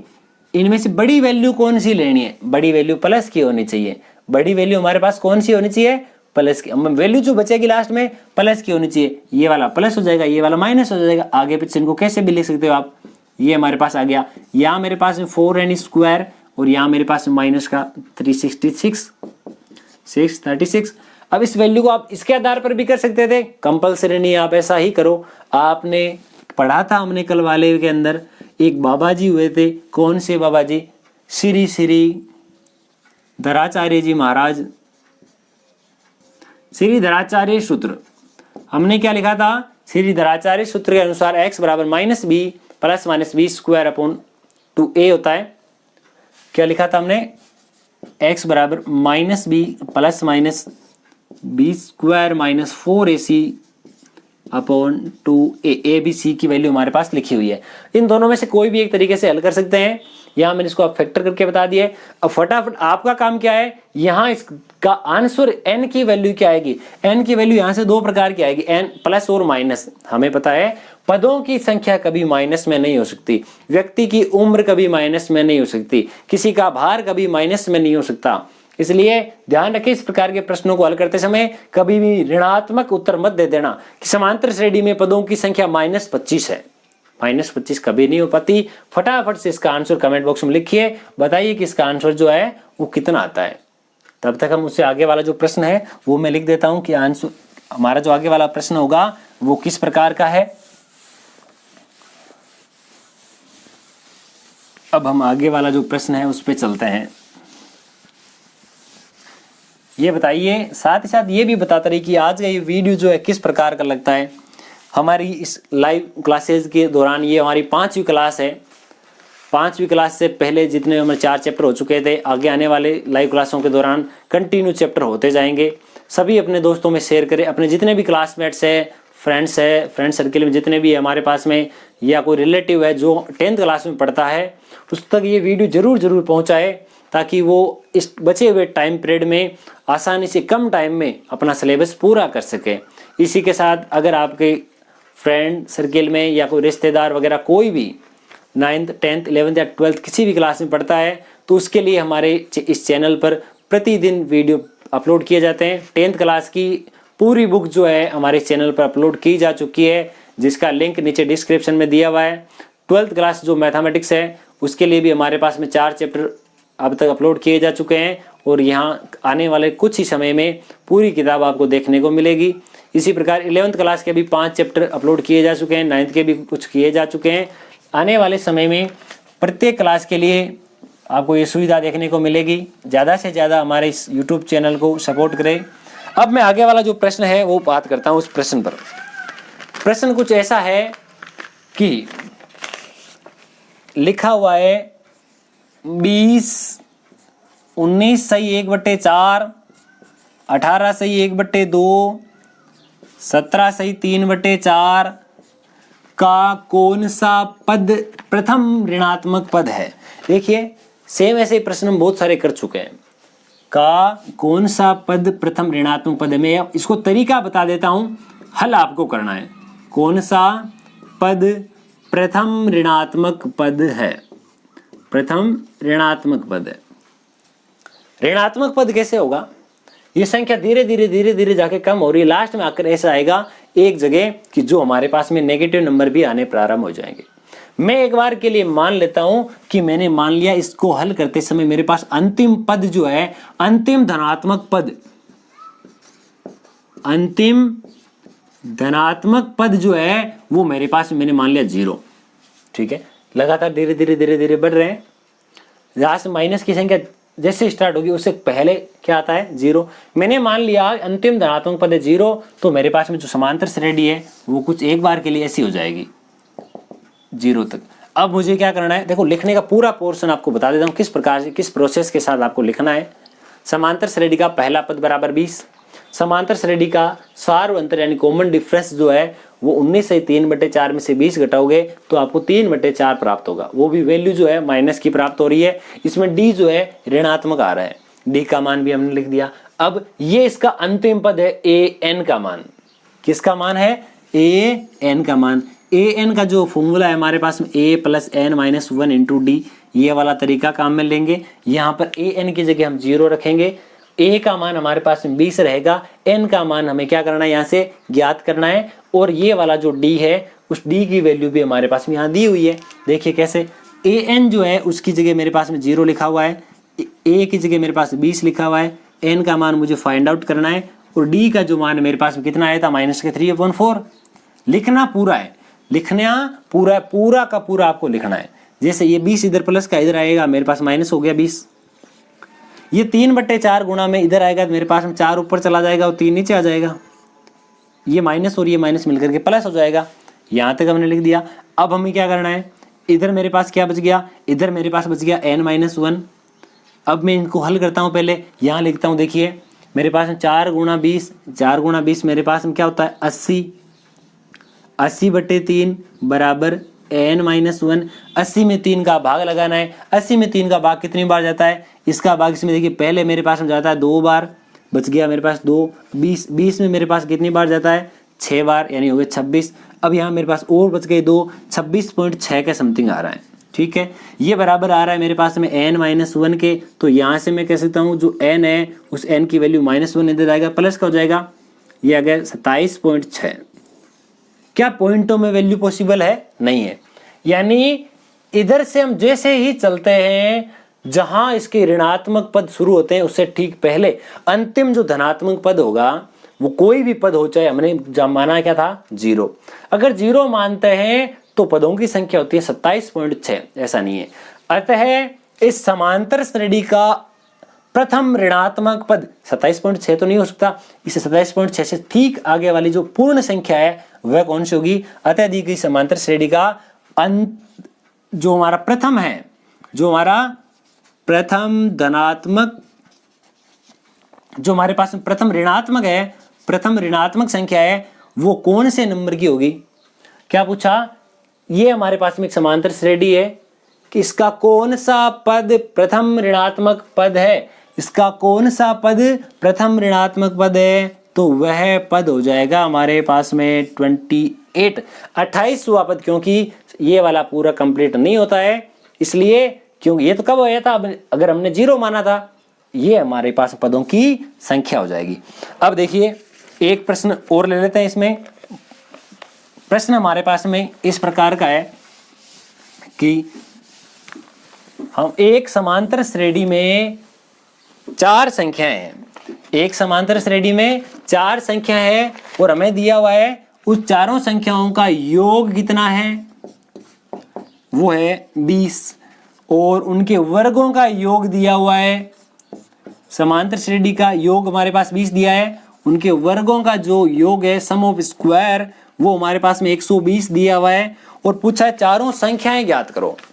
क्या पूछा है? चारों संख्याएं ज्ञात करो। तो सबसे पहले मुझे मानना पड़ेगा, माना समांतर श्रेणी की 4 संख्याएं, समांतर श्रेणी की 4 संख्याएं, अगर 4 संख्या में एज्यूम करनी हो तो क्या मानते हैं? एक तो मैं मानता हूं a + d, दूसरी में मानता हूं a + 3d, जैसी प्लस वाली है ठीक उसी प्रकार से माइनस की भी एज्यूम की जाती है, a + d और a - 3d, जो प्लस की है वही माइनस की है, उनका योगफल 20 है हमारे पास में। लिखता हूं प्रश्न अनुसार, क्या लिख देता हूं? प्रश्न अनुसार, प्रश्न में दिया गया उसके अनुसार, यानी इनका योगफल a - 3d plus a - d plus a + d plus a + 3d बराबर 20। ये 3d प्लस का, ये माइनस का, ये d प्लस का, ये माइनस का कट गए, मेरे पास 1 2 3 4 बार a बचा है, 4 बार क्या बच गया? a बराबर 20। तो यहां से मैं a की वैल्यू बता सकता हूं 20/4, यानी a का मान यानी 5 आ चुका है। a का मान कितना आया? 5। इतना काम हो गया। अब मैं क्या करता हूं? वर्गों का योग, इनके स्क्वायर करेंगे और उनका योग हमारे पास 120 लिखा हुआ है, तो इनका स्क्वायर करते हैं। देखिए a - 3d ये पहली संख्या, इसका स्क्वायर, उसके बाद में a - d इसका स्क्वायर, उसके बाद में a + का d इसका भी स्क्वायर करना है, उसके आगे देखेंगे तो a + का 3d ये इसका भी स्क्वायर करेंगे, बराबर में 120 हमारे पास में दिया हुआ है। अब a + का b का होल स्क्वायर, a + b का होल स्क्वायर, a - b का होल स्क्वायर फॉर्मूले की सहायता से यहाँ लिखेंगे a² - 2ab प्लस b² 3 का स्क्वायर 9, यहाँ d²। दूसरे वाला आ जाते हैं a² - 2ab प्लस b²। तीसरे वाले पे आ जाते हैं कि a² + 2ab प्लस b²। आगे और बढ़ते हैं कि a² + 2a और ये b, आगे b², 3 का स्क्वायर 9 और ये d² बराबर 120 आ गया। अब देखिए हमारे पास में ये वाला 2a3d, यहाँ माइनस का 2a3d, ये वाला प्लस का, ये दोनों कट गए, 2ad से 2ad कट गया। और क्या क्या बचा वो देखते हैं। ये a² एक बार, ये a² 2 बार, ये a² 3 बार, ये a²। हमारे पास में जो a² है वो 4 बार हो गए, 4a²। अब मेरे पास में क्या क्या बचा? ये d² 9 बार है, ये 1 बार हो गया 10 बार, 10 और 1 ये वाला 11 बार, 11 और 9 11 और 9 हो गए पूरे 20 बार, प्लस का 20 बार मेरे पास में लिखा हुआ है डी स्क्वायर बराबर 120। अब मैं क्या करता हूं, इन दोनों में मेरे पास कुछ कॉमन भी आता है। क्या कॉमन आता है वो देख लेते हैं। मेरे पास इनमें 4 कॉमन आ रहा है, अंदर बचेगा ए स्क्वायर, या फिर ऐसा कर दो आप 4 ए की वैल्यू रख दो। ए की वैल्यू हमारे पास कितनी दी हुई है, ए की वैल्यू हमारे पास में दी हुई है कितनी 5। यहाँ ए का स्क्वायर करेंगे 5 का स्क्वायर 25, 25 गुणा 4 मेरे पास हो जाएगा 100 प्लस 20 डी स्क्वायर बराबर 120। अब देखो ये 100 प्लस का आगे जाएगा तो मेरे पास माइनस का हो जाएगा, यहाँ बचेगा 20 डी स्क्वायर बराबर 120 माइनस 100 यानी 20 बच गया। अब यहाँ मैं 20 को भी आगे भेज देता हूँ, 20 को जैसे आगे भेजेंगे डी स्क्वायर बराबर 20/20 आ गया 1। डी स्क्वायर बराबर 1 आ रहा है तो मैं कह सकता हूँ कि डी का मान भी कितना आएगा 1। हमारे पास में ए का मान आ गया, डी का मान आ गया, दोनों मान आ गए, इसलिए हम क्या कह सकते हैं चारों संख्याएं, पहली जो संख्या थी a माइनस 3d वो आ जाएगी। a का मान कितना 5 माइनस 3 गुणा 1 ये मेरे पास आ गया 2। दूसरी संख्या a माइनस डी थी ये आ गई 5 माइनस 1 बराबर 4। आगे वाली संख्या जो तीसरी है a प्लस का d वो हमारे पास आ जाएगा 5 प्लस 1 बराबर 6। चौथी संख्या जो है a प्लस का 3d वो हमारे पास हो जाएगी 5 प्लस 3 गुणा 1 बराबर 8। 2 4 6 8। इस प्रकार ये वाला प्रश्न भी हमारे पास में कंप्लीट होता है। अब हम बात करते हैं, एक आध प्रश्न वो कर लेते हैं, जब रोड सेफ्टी का प्रश्न आए तो हमें किस प्रकार से हल करना है और किस प्रकार का प्रश्न पूछा जाएगा। मैं तरीका बताता हूं हर एक प्रकार के प्रश्न का, कैसे कैसे प्रश्न पूछा जाएगा और आपको किस प्रकार से उसको हल करके आना है। अब बात करते हैं रोड सेफ्टी पे, थोड़ी सी प्रश्न बताता हूं। देखिए बहुत ही अच्छा प्रश्न बनता है इस प्रकार का। एक मैंने मान लिया एक रोड है, एक सड़क है, सड़क के किनारे किनारे पर आपको रोड लाइट जो है वो देखने को मिलेगी। यहां इस प्रकार से कुछ बनता कैसा भी है हमें केवल समझने के लिए, ठीक है। यहां इस प्रकार से कोई रोड लाइट है वो लगी हुई है। एक कार यहां किसी एक स्थान से आ रही है, मैं मान लेता हूं किसी एक बिंदु ए से आ रही है। यहां ये जो भी कार है मेरे पास में, यहां कुछ ऐसी कार आ रही होगी, यहां एक कार आ रही है। देखिए डायग्राम पे नहीं जाना है, डायग्राम बहुत ही भद्दा बन रहा है, पेंटर नहीं है। ये इसका स्टीयरिंग हो गया, अंदर कोई बैठा होगा। इस प्रकार की एक कार जा रही है। तो ये कार क्या है, यहां इस रास्ते पर जा रही है। तो प्रश्न क्या है, प्रश्न समझिएगा। एक सड़क पर एक कार सड़क पर लगी रोड लाइट को इस प्रकार से पार करती है। पहली रोड लाइट को पार करने में लिया गया समय 1 मिनट, दूसरी रोड लाइट को पार करने में लिया गया समय 2 मिनट, तीसरी रोड लाइट को पार करने में लिया गया समय 3 मिनट है। इस प्रकार कार द्वारा 10वीं रोड लाइट को पार करने में लिया गया समय 10 होगा। हमें पता है क्योंकि जो रोड लाइट आ रही है उसका क्रम सेम उसी के अकॉर्डिंग है। पूछा क्या जाएगा कि उस कार द्वारा 10 रोड लाइट को पार करने में लिया गया कुल समय ज्ञात करो। आपको ये पूछा है कुल यानी टोटल पूछा है। तो क्या पूछा है, पहली को पार करने में लिया गया समय 1, दूसरे को लिया गया 2, तीसरे को लिया गया 3। हमारे पास में रोड लाइट कितनी पूछी थी 10, 10वें को लिया गया। ये क्या हमारे पास में एक AP बन गई क्या? जरूरी नहीं, मैं समझाने के लिए आपको 1 2 3 दे रहा हूं। प्रश्न में ऐसा भी दिया जा सकता है, पहली रोड लाइट को पार करने में 5 मिनट का समय लगता है, दूसरे को 7 मिनट का समय लगता है, इसी प्रकार तीसरे को 9 मिनट का समय लगता है। लगातार हमारे पास में समय दे दिया जाएगा और कोई एक रोड लाइट का पूछ लिया जाएगा। तो ये हमारे पास एक समांतर श्रेणी बच गई और आपको कुल पूछा है यानी योगफल पूछा है तो आपको SN वाला फॉर्मूला काम में लेना है। 10 ये हमारे पास में देखिए। अब हमारे पास में पदों की संख्या 10 है, नए की ये वैल्यू किसकी है N की। यहां आपके पास ये अंतिम पद नहीं है, ये N की वैल्यू है हमारे पास में। तो अब देखो हमें पता है N की वैल्यू भी 10 है और AN भी इस प्रश्न में 10 है। एक चीज विशेष ध्यान रखें, पद भी 10 है और अंतिम पद भी हमारे पास में 10 है।